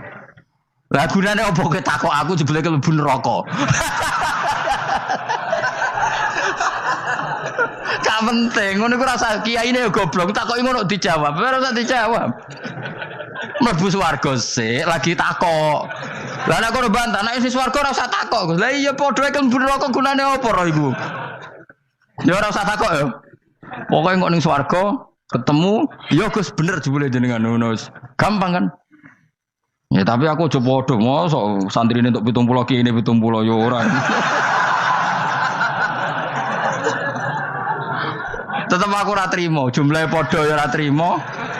Kadar ayune padha ya ora trimo. Tetep mbek pangeran ya tetep beda tetep. Padha-padha numpak pesawat ya tetep beda kelas e sembrono iku. Tetap itu. Nontor apik mripate dihamul ayun terus mripate iku gedhe hisanuha tegese jembare ayun. Jadi nak wong Arab bayangno wong ayu iku ya mripate gak sipit. Ya pancen ya tenan kowe ro wong ayu Arab be ayu Cina tetep ayu Arab. Mergo ayu Arab hasil napa inun dihamul ayun mripate gedhe. Sayu-ayune wong sipit be ayune wong ya cek wae saiki. Lah ayune wong Uzbek be ayune wong Cina. Kowe milih ndi? Uzbek senajan to ngono mbok pilih ya ora gelem pokoke. Wong ngongkon milih wae. Milih ndi kan? Ayune Uzbek be Cina. Uzbek, tapi sing mbok pilih ora gelem. Ya milih wae saya apa? Wong milih. Maksudnya itu tenan bener pangeran pokoknya ayu sing kelas standar sing dihamul ayun. Ka'annahunna koyok-koyok sedune widadari filau niku bedun niku endok maksudnya ninu'am kedua burung unta maknun kan tersimpan mastunun disimpan biraisihi kelawan utorisihi kelawan apa sayape utawa iku lho sing bulune ikilah anu'am maksudnya koyok endok putih sing terselip utawa tertutupi oleh bulu maksudnya indah ya wong ayu transparan ambek rontok kena kere iku seru sing rontok kena kere ngono lho kan pokoke ngono. Kowe milih wae senajan turun kesampaian pokoke milih saiki wae. La yasilu ora tumeka ilahi maring iki la apa ayun utawa maring iki la ainihinna apa hubarun apa bletuk. Walau nuhu wa wa albayat fi sufratin wa ahsanu ing dalam agak-agak kekuningan ahsanu alwani nisa iku luwe apik-apike warnane wong wedok. Pokoke ora usah takok, sebenarnya lakoni. Faqbala mengko madhep sapa ba'dum sebagiane ahli jannah. Ba'du ahli jannah tegese sebagiane ahli swarga madhep ala ba'din ngatasé sebagian. Yata sauna hale saling takok sapa ahli jannah. Amma sing perkara maro kang wis liwat apa mabihim kan ahli jannah fid dunya ing dalem dunya. Iki kula terus nomor ora iso dilereni. Niki kan critane ngeten iki. Wong ahli swarga niku nek ning swarga niku takok kanca bisnise ning donya. Nah, mitra bisnisnya iku mlebu neraka karena kafir. Iki nunjukno nak wong soleh iku oleh kancanan wong kafir. Asal ndak harbi loh ya. Saya ulang lagi ya. Misalnya kue urip ning Uni Soviet atau urip ning Korea atau bahkan urip ning Jakarta. Kan bisa saja mitra bisnismu ini orang kafir. Tapi dia perlakuannya ke kita baik, urusan profesionalitas kerja juga apa? Baik. Singkat cerita, ketika di dunia aku sempat misalnya kayak dijak dugem gak gelem, dijak zina gak gelem, terus dijak maling gak gelem, terus si kafir tadi ngomentari ngene, kenapa kayak ra gelem zina, ra gelem maling? Ya kita nanti kan dibangkitkan, dimintai tanggung jawab. Terus dari sing kafir gak tenan ngono iku. Mosok orang mati mau dibangkitkan lagi. Nah, ketika perdebatan zaman di dunia terus mbok akhiri, ya wis karwane sok mben. Nah, ternyata kalimat sampean karwane sok mben mbek Allah diwujudkan ketika kamu nanti masuk surga. Kowe takok, ya Allah saya beri hak ketemu teman saya yang berdebat sama saya. Singkat cerita, kamu dikasih lorong sama Allah untuk ketemu dia. Kancamu wis ning neraka. Dadi iki nunjukno wong nak ra kesampean dendame gak lega, iku manusa. Wis manusa wis ngono kabeh. Sampai ning swarga iku nak ora kesampean dendam. Akhire ketemu ning neraka. Piye saiki kowe mbek aku bener ndi? Nyatane aku saiki ning swarga. Kowe kan sing ngomong nak aku wis mati iku ora iso tangi meneh. Nyatane aku saiki tangi. Tangiku ning swarga kowe neraka. Bar ketemu kabeh lega lagi dibalekno ning swarga. Lha wis disebut fal yaumal ladzina amanu minal kufari yadhakun alal araiki yang zurun hal suwibal kufaru makanu yafalun. Jadi nanti kamu yang punya teman-teman di masa lalu dikai kursi dilunggono ndurin rokok, tapi sudah diatur mbek pangeran sedemikian rupa supaya kowe ora ceblok. Tapi nek aku milih ora usah jajal jah, mau tetep wis milih. Artinya nek kowe dendam ku dituruti mbek pangeran. Misale ana wong sing nyang ning donya kok ngojang ngaji tak entuk apa. Kowe cek mangkel diomongi ngono. Terus kowe baru kayak ngaji jalan mlebu iku ora lega nek gak ketemu wong iki. Lah repote jebule ketemu wong iki swargane sak dhuwure kowe. Wah yo. Repot. Akeh-akeh ora insyaallah ora nek sing nyai insyaallah ora bakal swarga sak dhuwurmu. Tapi yo nek umat Nabi muga-muga di sepuro. Nek dhuwure takoki, lho ketemu aku kok swarga sak dhuwurmu. Bariku aku gebutun terus istighfar. Sementara ke bar tanya dedam terus, mulane swarga ndek. Lah nang ngono ya repot to. Tapi intine ning ayat iki iku ana wong soleh kancanan wong kafir. Zaman ning donya sering dinyek nak sampean ra ono hari kebang. Lah iku wong sing mukmin mlebu swarga iki gak lega sedurunge mengkonfirmasi ulang ketemu kancane sing zaman ning do dan iku ambek Allah diberi hak. Napa diberi? Hak iki disebut apa? Fal yaumal ladzina amanu minal kufari yadhakun alal araiki yang zurun hal subibal kufaru makanu ya falun pun jemben terus sekolah kok iluminum gak diterangno ora iso ngakhiri pokoke ngono sok ben terusane kola kok iluminum ini kanali kori. Saya itu masih ingat cerita guru saya ketika masih sekolah masih kecil. Ada anak baru latihan bahasa Arab mufrodat. Jadi dia taunya kalau yadun itu tangan. Kalau anta itu kamu. Ya kalau jalan ya saro. Kalau kepala ya roksun. Kalau saya ya anak. Ketika dia baru ahli mufrodat, di Arab, kepalanya diusap-usap sama orang Arab. Kata si santri tadi, ya syekh, yadun anta, saro-saro, ala roksi ana. Ya artinya sama. Jadi, ya syekh, yaitu yadun anta, berarti tangan anda, saro-saro. Terusannya itu ala roksi ana, pada kepala saya. Jadi dia belum bisa mengatakan misalnya yaduka ala roksi, tapi ya yadun anta, saro-saro, ala roksi.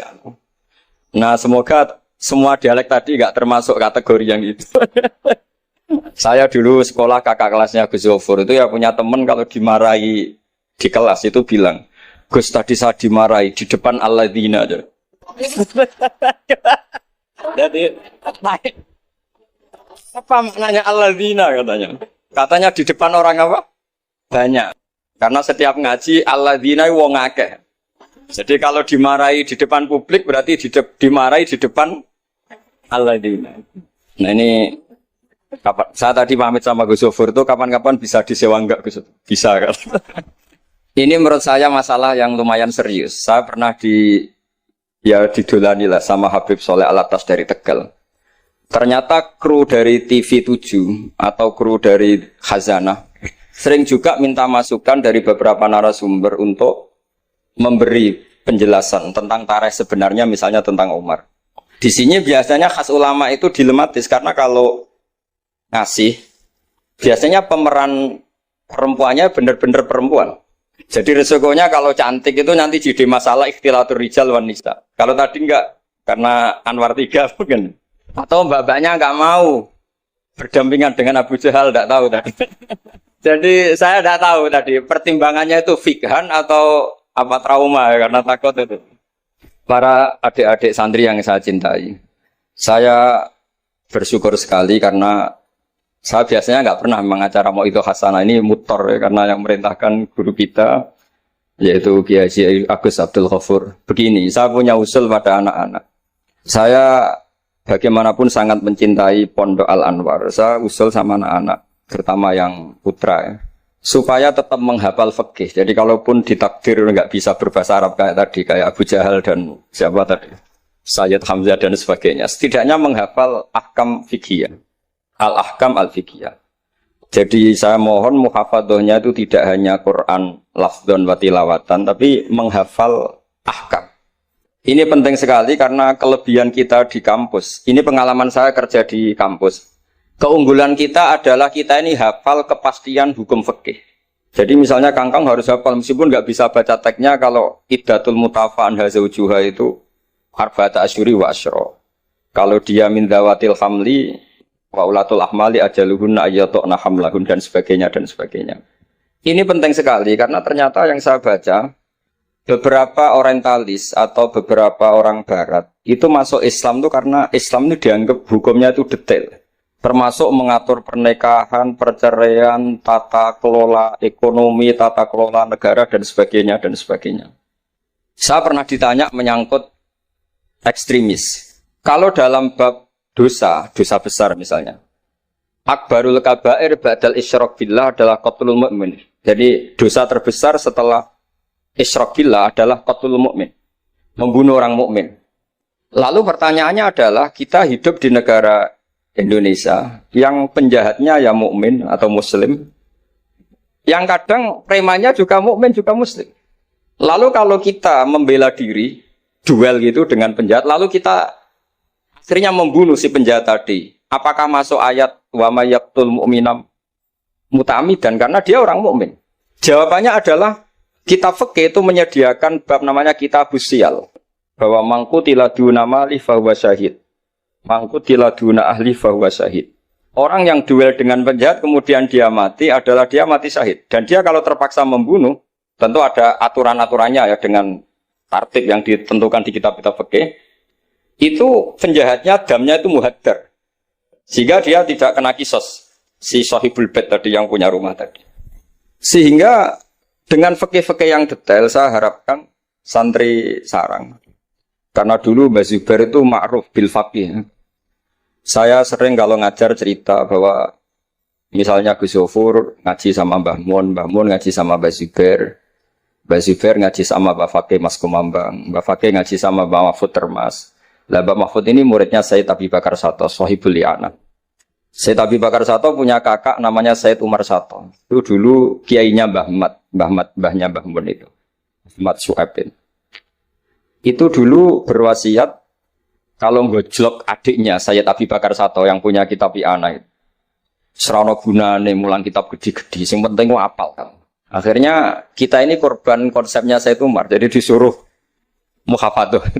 Karena memang harus hafal, jadi mahfudot saat tadi jagoan sama Gus Zofur, apa ingat ketika dulu muhafadzah? Karena kalau kita muhafadzahnya alfiyah itu gurunya bisa kita akali. Kalau kita pura-pura guru itu biasanya malu nyemak pakai kitab, karena dikira nanti tidak hafal. Akhirnya murid-murid tahu Mesti kebut ya Gus, enggak mesti bingung. Jadi ada trik. Ya akhirnya betul anak-anak dikebut terus gurunya semuanya terus wes pun Pak. Jadi bisa diakali juga akhirnya ya lolos. Terus cerita kedua ini kisah nyata. Saya dulu itu dengan Gus Zofur musyawarah, Fathul Mu'in, macam-macam. Pernah digojlok sama Bapak. Aku masuk krungu kon alim fikih ambek Gus Zofur makili Anwar, tapi aku ora percaya kon iso jawab pertanyaan. Napa, Pak? Itu ada seorang imam lupa baca Fatihah, langsung baca Subbihisma rabbikal a'la. Kemudian makmum bilang subhanallah. Karena si imam tadi hanya hafal tadi 3 juz tadi. Itu enggak pede. Ganti wadduha. Wadduha makmumnya masih bilang subhanallah. Akhirnya ganti surat yang dia pasti benar, yaitu ganti kulhu. Karena dia dikira kalau surat panjang itu salah. Akhirnya diganti kulhu masih subhanallah. Lalu makmum tahu ini enggak ada solusinya kecuali dijelaskan secara jelas. Orang mau coba Fatihah. Lah itu fikih kita. Makanya saya berharap nanti Gus Zofur juga ngarang fikih yang seperti ini. Apakah yang seperti itu membatalkan sholatnya makmum? Karena darurat. Hanya subhanallah nggak memahamkan. Dia mau nggak mau harus ngomong. Kalau masalahnya itu udah baca Fatihah. Nah ini nanti supaya jadi fasul masalahnya Anwar 3 itu kalam ini termasuk membatalkan apa? Enggak. Karena kalau cari padanan ayat Quran tentang Fatihah juga tidak yakin imamnya paham. Misalnya pura-pura baca walaqad atainaka sab'am minal mathani yang artinya Fatihah juga saya yakin imamnya juga gak paham. Jadi ini ada masail-masail fiqhiyah yang setelah ditanyakan memang fikih dulu itu tidak memuat. Kita harus kreatif, tapi bukan berarti merasa istihad untuk jawab beberapa pertanyaan. Terus cerita keempat. Ini tentang guyonan-guyonan ilmiah. Dulu itu kata Mbah Mun itu sering cerita. Dan ini etika modern ya. Kebetulan norma modern dalam dunia akademik seperti ini. Yaitu skeptisme. Jadi orang itu harus agak ragu kalau dengan pendapatnya. Ada seorang alim itu yakin kalau orang naik bulan itu tidak mungkin. Karena dia percaya dengan teks Al-Qamar itu Fisama Irrobiah. Tapi kata muridnya, itu Kiai Kudus. Semuanya dua-duanya Kiai Kudus. Itu Kiai terkenal semua. Kalau menurut muridnya pokoknya mungkin ya. Orang mungkin terus dia cerita kola Rasulullah gini, panjang lebar. Itu bantah-bantahan itu sampai 3 jam, sampai dekati fajar. Setelah dekati fajar kata gurunya, pokoknya cara aku gak mungkin. Terus muridnya bilang, alhamdulillah, ya ampun betul napa-napa. Gurunya janggal. Kenapa kamu sekarang taslim padahal mulai tadi kamu terus bantah saya? Karena guru saya sudah bilang menurut saya. Itu haknya guru kalau bilang menurut saya. Tadi Anda bilang Pak Guru bilang pola Rasulullah. Itu Rasulullah itu milik kita semua. Jangan-jangan tafsir guru salah. Makanya saya bantah terus. Jadi itu unik. Tapi kalau sudah menurut saya, ya sudah itu menurut guru. Kalau tapi bilang kalau pola Rasulullah gini-gini, bisa saja guru salah dalam menafsirkan pola Rasul. Ini penting sekali dalam ulumul Quran. Saya yakin Gus Zofur lebih tahu. Misalnya begini. Saya sering kali digugat oleh para saintis. Pak Baha, dalam proses embriologi itu tidak ada min alakir segumpal darah. Yang ada dalam embriologi itu, alak itu ya semacam zigot yang nempel di dinding rahim. Kemudian itu yang nanti jadi janin. Kalau segumpal darah ya orang keguguran. Nah, terus saya tanya, apa ada di Quran itu segumpal darah? Kata dia ada min alakin. Saya bilang, saya ini hafal Quran, tidak ada kata segumpal darah. Kalau min alakin ada kata saya gitu. Terus, tapi kata kiai-kiai itu begitu apa? Ya tapi tetap Qurannya itu min alakin, bukan segumpal darah. Yang ada segumpal darah itu terjemahannya, bukan Qurannya kata saya gitu. Ini penting saya utarakan. Nanti kalau terbukti secara sains bahwa nggak ada proses embriologi itu segumpal darah, itu yang salah bukan Qurannya, tapi kita yang mengartikan bahwa alakin itu segumpal darah. Sehingga kalau kamu mengartikan alakin segumpal darah, kamu harus bilang ini menurut saya, bukan menurut Allah dan Rasul. Nanti kalau kamu bilang segumpal darah menurut Allah dan Rasul, berarti kalau penelitiannya salah, yang salah Allah dan Rasul. Nah, meskipun tentu sesuai ilmu balaghah bisa saja min alakin benar-benar maknanya segumpal darah, karena untuk litahjin atau untuk litakbeh supaya manusia tidak sombong diceritakan dia diciptakan sejenis segumpal apa? darah, bukan harus materinya dari segumpal darah, tapi sejenis itu. Ya untuk supaya manusia tidak sombong. Bisa saja kalau cara balaghah demikian. Ini kembali ke Umar tadi saya ketika melihat drama Umar tuh, Sayyidina Umar itu berkali-kali punya pendapat. Karena beliau tuh sering solid, sering akurat, sampai penggemar beliau mengintikan hadza mar'a Allah wa ra'a Umar. Hadza mar'a Allah wa ra'a Umar. Ini pendapat Allah dan pendapat Umar. Sampai Sayyidina Umar marah besar, la taqulu hadza hukmu wa ra'a hukmu Umar, walakin qulu hadza hukmu Umar. In kana shawaban fa min Allah wa in kana khata'an fa min Umar. Kamu jangan mengatakan kalau ini pendapat Allah, tapi katakan pendapat Umar. Jadi kalau benar ya min Allah, kalau salah dari apa? Umar. Tapi sekarang banyak beberapa organisasi ekstrim yang semuanya itu di atas namakan Allah. Mungkin Gus Zofur lebih tahu, lebih ngalami. Orang itu kalau benci seseorang yang kelas nasional, wah itu sudah dihujat, dimaki-maki. Kita yang menemani mereka itu juga dihujat. Wong fasik, wong keliru kok dikancani. Karena pikiran fikihnya adalah kita harus tafrik bainal haqqi wa bainal batil. Harus jelas ada demarkasi mana hak, mana apa? Batil.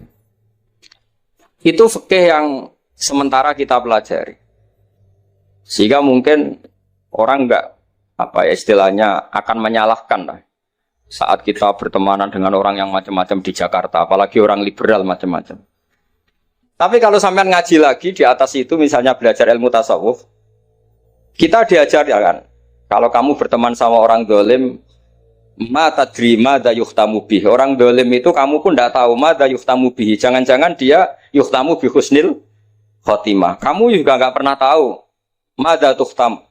Apa kamu nanti tuhtam bi husnil khotimah apa suil khotimah. Sehingga orang-orang tasawuf itu melihat orang dolim ya tetap hormat. Karena tidak tahu nanti akibatnya jangan-jangan dia husnul khotimah, kita yang su'ul khotimah. Ini penting bagi anak-anak Anwar 3, murid-murid Gus Zofur, sehingga orang-orang alim itu harus kamu beri ruang, meskipun secara zahir berteman orang-orang yang macam-macam. Karena itu ada ilmunya. Kita tidak ngambil sikap itu ada ilmunya. Makanya di kitab Hidayatul Hidayah, beberapa kitab tasawuf diterangkan, kalau kamu melihat orang fasik, jangan-jangan yuhtamu bi husnil khotimah, kamu tidak. Kita ingat cerita Wahsy. Wahsy itu orang yang dilaknati Rasulullah karena qatilu Hamzah. Ketika Nabi aksara min la'nil kuffar, malah nazala qaulu ta'ala laisa laka minal amri apa? Syai'un aw yatubu alaihi. Dalam surat Ahzab ketika Allah mensifati orang munafik, itu masih ada kata wa yu'adzibal munafiqina insya'a. Masih ada kata aw yatubu alaihi.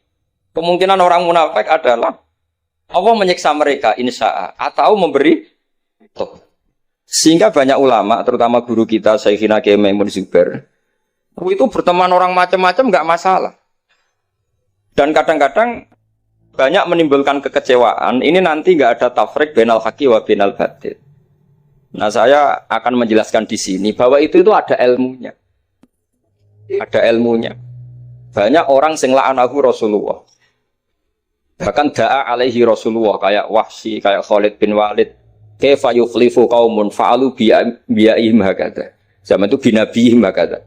Yaitu ketika Rasulullah perang Uhud itu syujja wajjuh wa kusirat rubaiyatu wa udmiyat lisatu.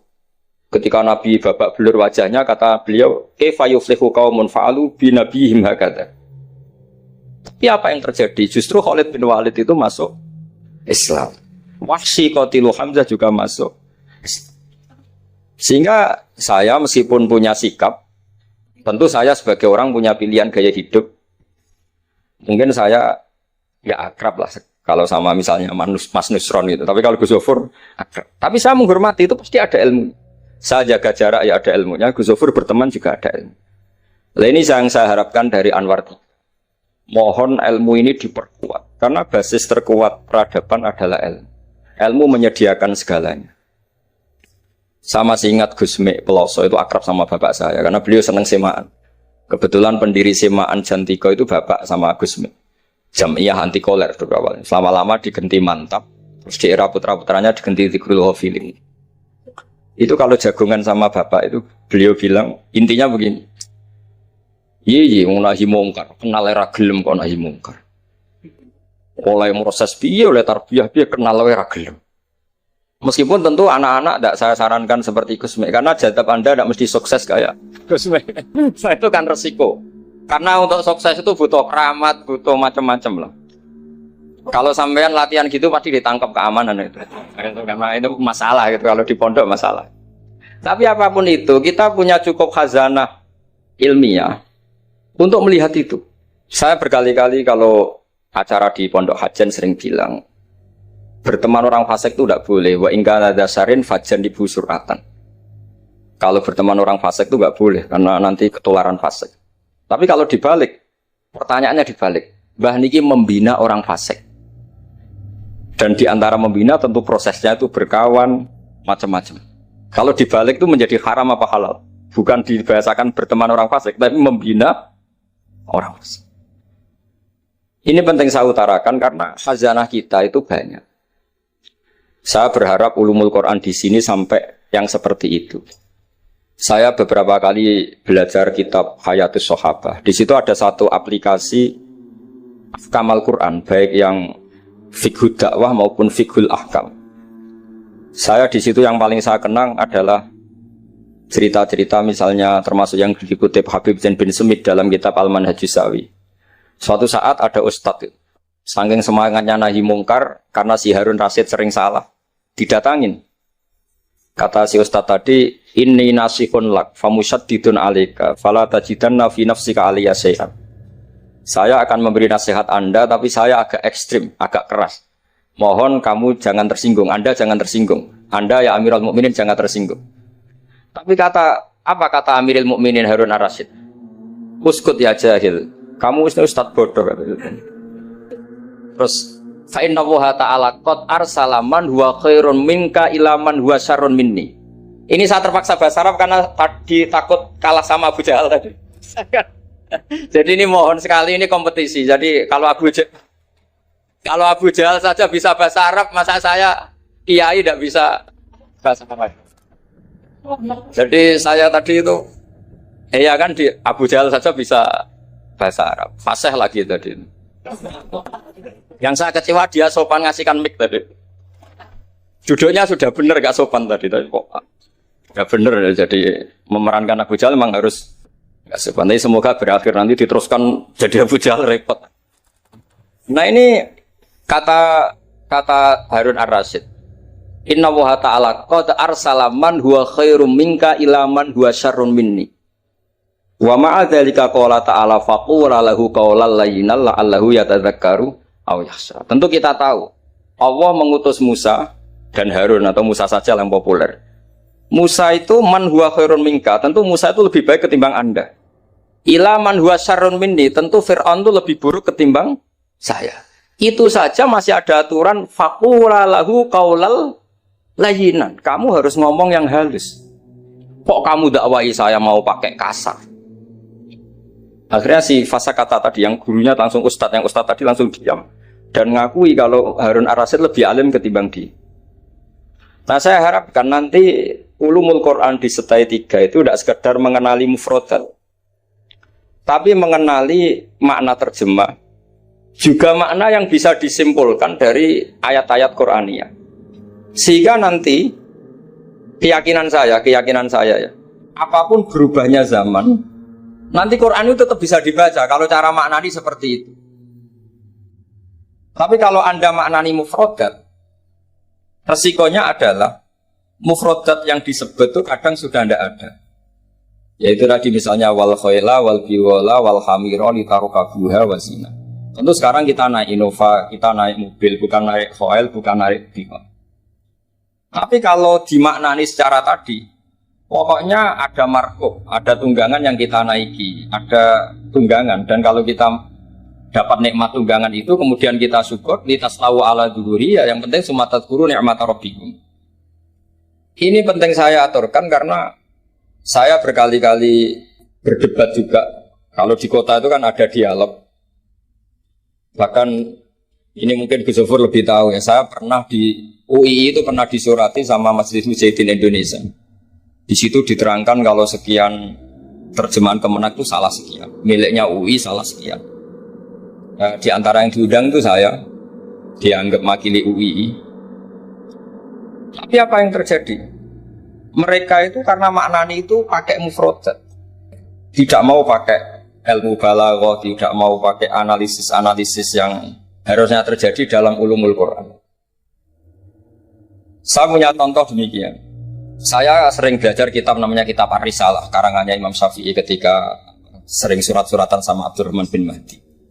Kata Imam Syafi'i, Quran itu lisanul Arabi, dan lisanul Arabi itu awsa'ul lisanan, lisan yang paling luas.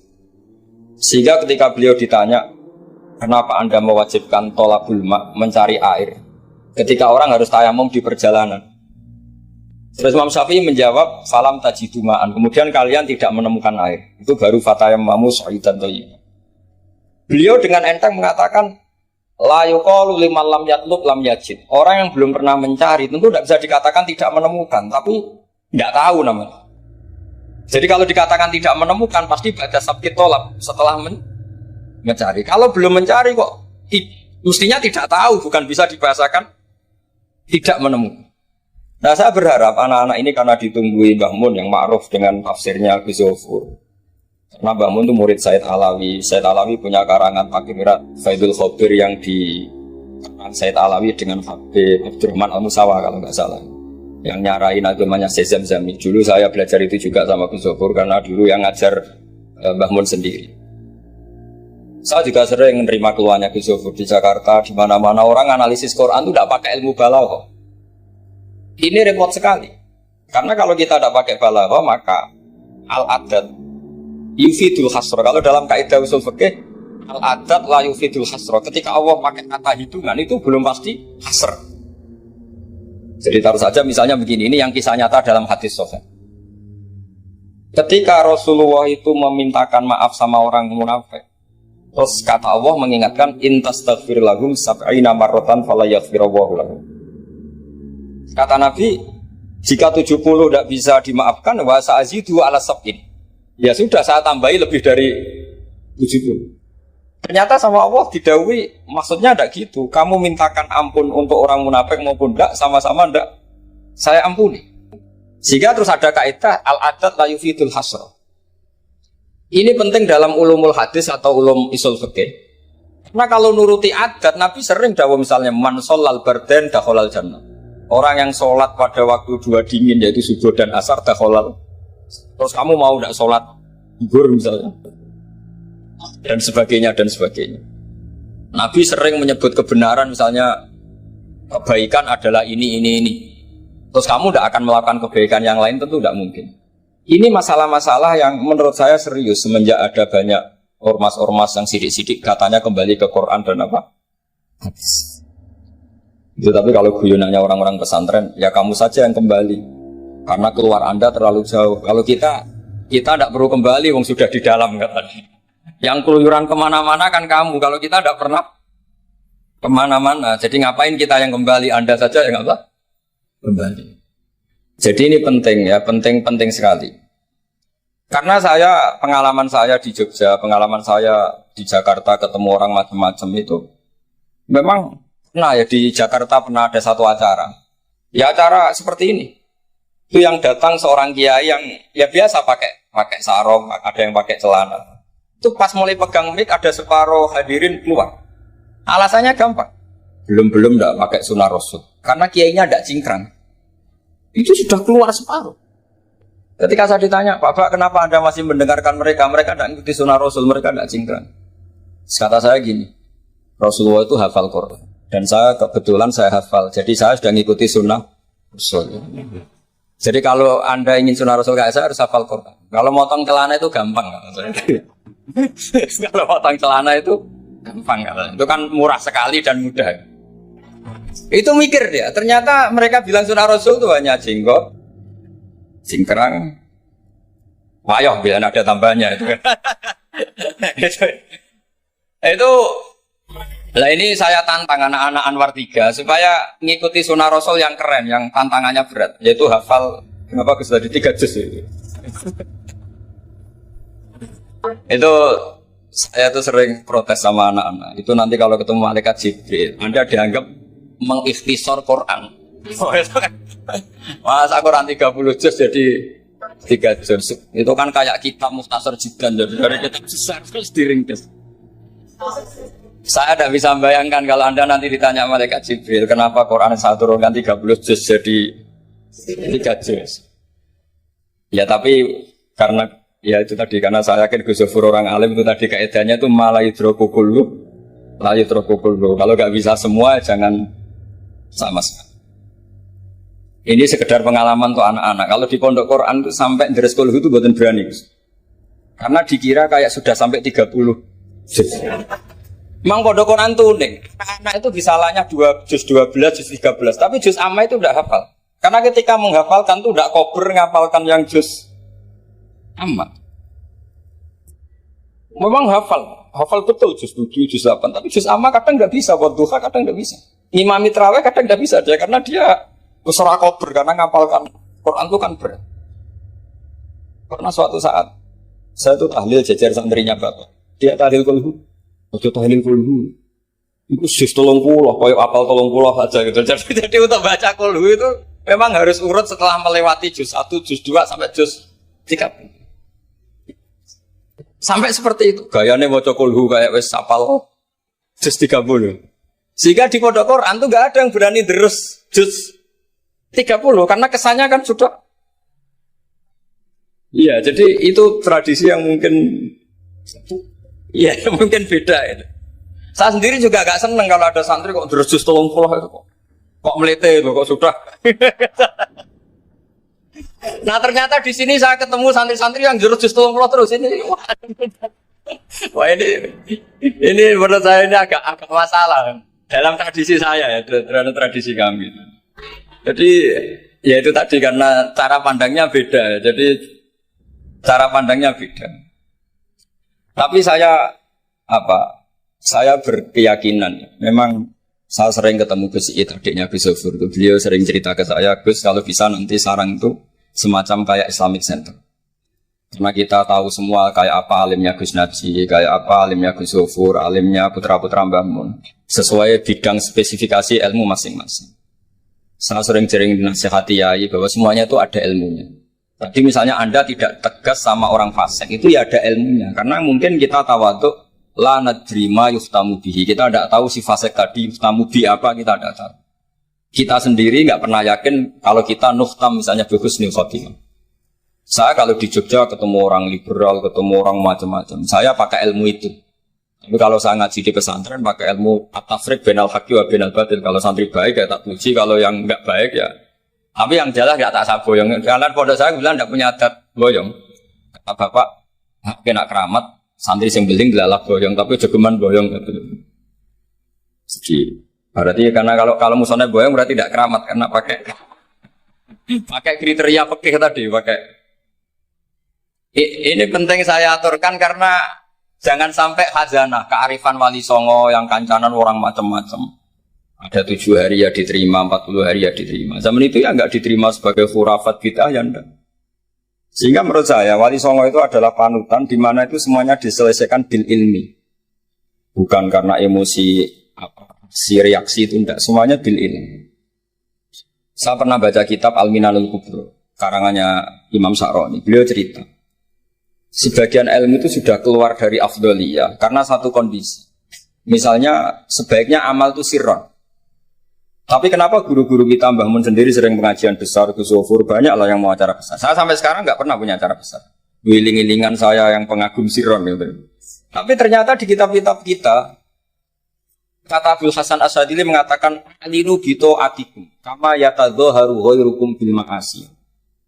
Maksiat di Jakarta di mana-mana begitu ekstrim, dangdut begitu terbuka, diiklankan besar-besaran. Tapi kalau pengajian nggak besar-besar, dulu itu pengajian itu nggak ada yang besar karena mahal. Dulu orang soleh itu ciri utamanya adalah khifatul ma'unah, biayanya sedikit. Sekarang karena mereka besar-besaran menyebarkan maksiat, kita akhirnya kata Abdul Hasan Asyadili, kamu kalau to'at harus iklan, a'linu bi to'atikum, kalau to'at harus dipertontonkan. Sehingga seneng saya misalnya tadi dipertontonkan anak-anak ahli bahasa Arab, sampai Abu Jahalnya saja bisa. Wah itu kan satu prestasi yang luar biasa. Kalau Abu Jahalnya saja alim, apalagi yang tidak Abu Jahal. Apalagi Abu Jahalnya tadi sopan, wah itu itu bagus sekali itu. Itu pasti Abu Jahal kecewa itu diperankan orang yang sopan. Itu udah gue banget katanya. Itu pasti kecewa. Abu Jahal itu pasti kecewa. Jadi ini penting ya karena kita punya guru yang al-mutabakhir seperti Mbah Mun, seperti Gus Zofur. Jadi kita harus baca kitab tuh banyak. Oke, ada haram yang kita tegas, ada halal yang kita tegas. Misal al-halalu bayyinun wal haramu bayyinun. Tapi selalu ada masalah yang wa bainahuma umurun mustabihatun. Ada sesuatu yang memang dari awalnya enggak jelas. Kalau sesuatu itu enggak jelas, kita harus bersikap enggak jelas. Jangan sesuatunya enggak jelas, kita sikapnya jelas. Ini penting kalau aturakan karena sekarang tuh orang banyak yang ekstrim dengan dalih ilmu. Kadang dengan dalih qala Allahu ta'ala qala Rasul. Itu pesannya Sayyidina Umar. Kalau bisa jangan, karena makna yang tasrih, makna yang eksplisit, makna yang sorry seperti itu, jangan-jangan subjektivitas Anda. Seperti tadi si Ustadz tadi ketika dia tegas, dia seakan-akan bahwa mandat Tuhan kalau saya harus ulil haqqa walau kana murron misalnya seperti itu. Tapi setelah diingatkan Harun ar-Rasyid bahwa Musa yang termasuk afdalul khalqi tentu masuk orang-orang pilihan, ternyata masih disuruh sopan hanya kepada siapa? Fir'aun, yang jelas Toro. Ini pelajaran bagi kita, makanya saya ketika datang di acara Mbak Najwa itu, mungkin yang saya agak beda, itu kalau Pak Quraisy Shihab kata Mbak Najwa itu kan kalau cerita nulis buku katanya kami, karena takut kalau bilang saya tidak mewakili guru-gurunya, tidak mewakili ulama-ulama dulu. Tapi kalau anak-anak Anwar 3 tidak harus seperti itu, boleh nggak apa-apa kata saya. Jagani nak salah itu sing salah sampean tok. Itu kalau musonep ngarang kitab bilang kami, itu Gus Zofur ke bawah nanti. Jadi saya itu dalam konteks itu tidak sependapat. Karena resikonya tinggi sekali. Misalnya ngarang bahasa Arab bilang kami jebule tadi yadun anta. Saro-saro ala rosi anak gitu kan. Itu fatal sekali. Terus ini yang terakhir karena saya tabarruk sama para sahabat. Ketika tahun kedua tadi Gus Zofur menyinggung perang Badar. Ketika tahun kedua itu baru kedua dari Hijriah. Itu para sahabat itu sudah banyak yang hafal Quran dan faham. Padahal baru tahun kedua. Yaitu yang bawa itu Mus'ab bin Umair. Itu ketika Rasulullah mau perang Badar dan istasyarah, meminta musyawarah sama orang-orang Ansor, istasyarah Ansor.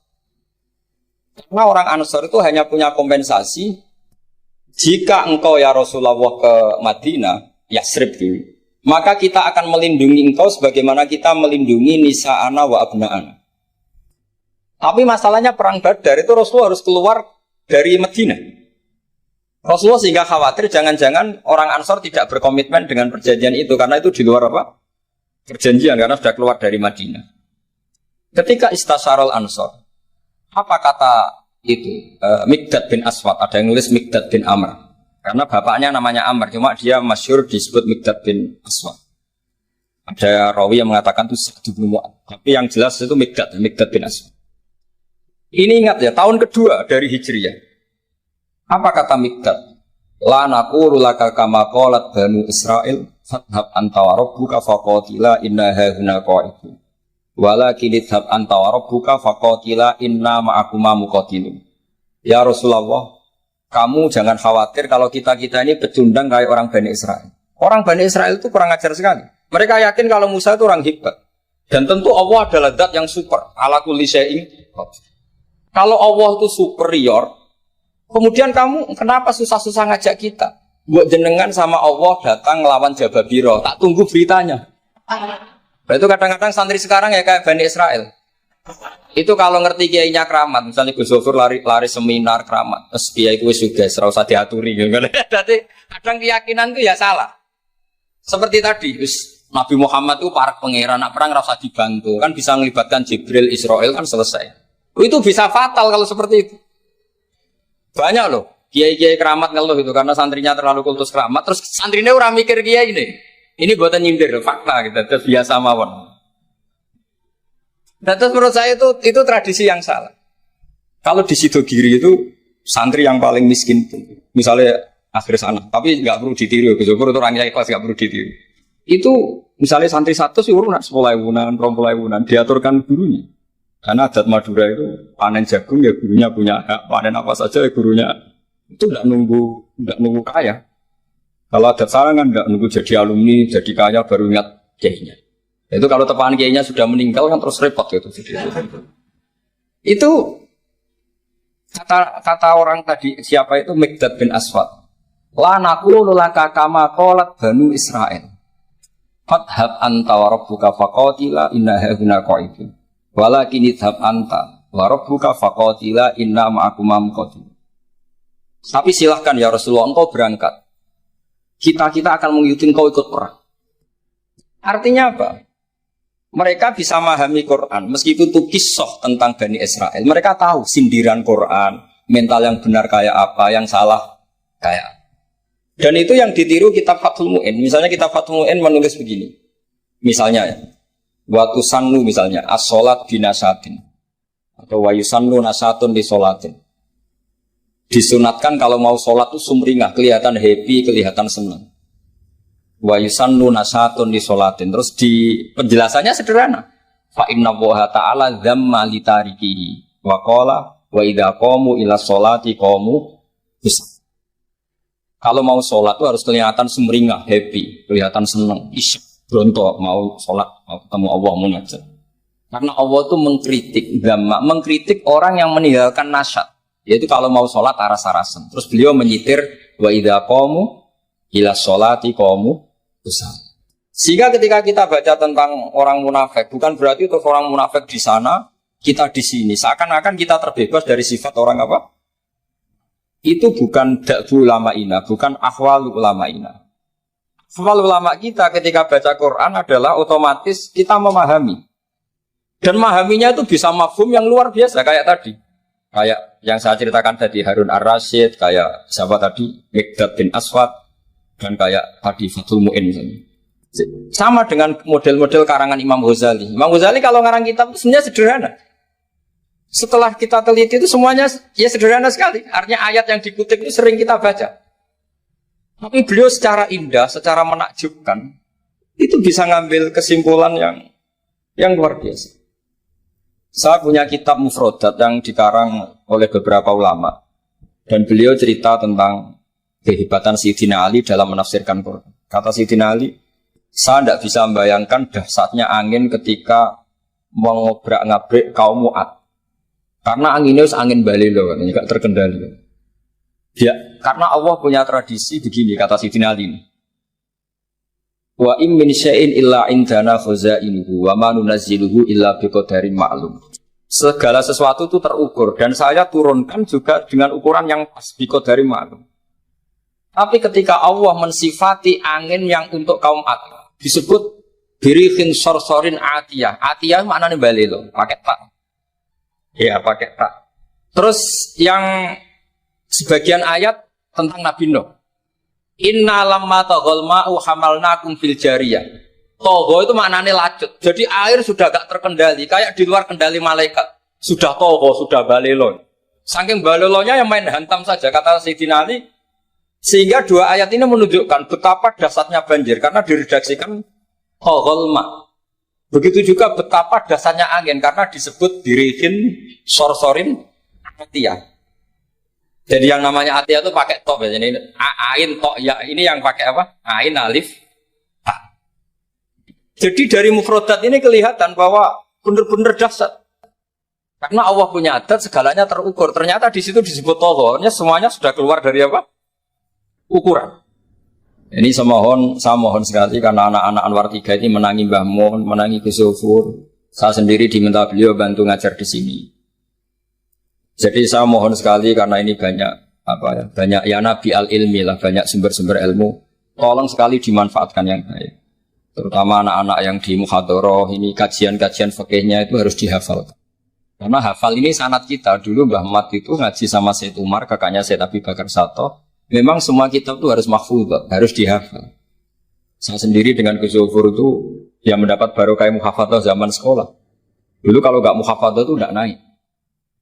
Tapi ya dulu bisa diakali ternyata itu. Dulu Mbak Fakih itu ahlinya Faati. Jadi kalau ada orang anak gak naik ditanya. Song kena ramuga pening di ngitung terminal, Mbah. Ngoten niku Mbak Fakih terus diunggahno. Kata beliau, nak nganti ning terminal dadi wong nakal aku sing kedosan. Mergo tadi mayu ati ilal haram nggih. Haram. Sehingga dulu masyhur kalau anak-anak ndak naik itu sudah kong kali kong. Oh nak takoki muni ning terminal yo. Karena kiai itu mesti pantangan. Taman kalau nggak percaya coba aja anak yang nakal mau boyong terus disowankan Gus Zohor. Gus, nak jenengan boyong balik mereman malih. Mikir, mesti kiai itu mikir. Tapi jangan pakai loh. Ini kan cerita dulu. Sehingga anak-anak yang kamu hafadho itu mesti ada yang anak-anak lugu ditanya Bapak. Kalau nggak naik ning dicong gegaleni. Masya Allah, alhamdulillah. Ya orang munggah tenang. Jadi cara pandang kiai itu unik. Makanya ilmunya kiai susah dianalisis ini karena unik. Ya seperti itu. Ya saya harap ilmu ini nggak jadi apa ya, nggak jadi masalah bagi anda. Terus nanti anda menteror Pak Musonep. Apa Pak Musonep? Nah, aku ramuga yang terminal. Oh, udah bisa. Ya saya kira demikian. Semoga manfaat. Terus kalau nih ngapunten sangat sudah berbiasa, buatan sakit kalau acara-acara pidato, buatan sakit. Nak ngaji kalau biasa, nak ngaji rak ngerpek, wonten kitabnya terus moco. Tapi kalau seperti ini tuh temanya jadi bias. Tapi ya semoga tadi barokahnya Sayyidina Umar tadi kok. Saya jadi malu itu karena tadi Abu Jahal kok fase gitu, saya itu masih. Ya monggo doa bareng-bareng ya mugi-mugi pondok niki pondok sing mubarokan sing nafi'an ummati Rasulillah nasihan lillahi wa li rasulihi wa li kitabi wa li aimmatil muslimina wa amati. Al-Fatihah.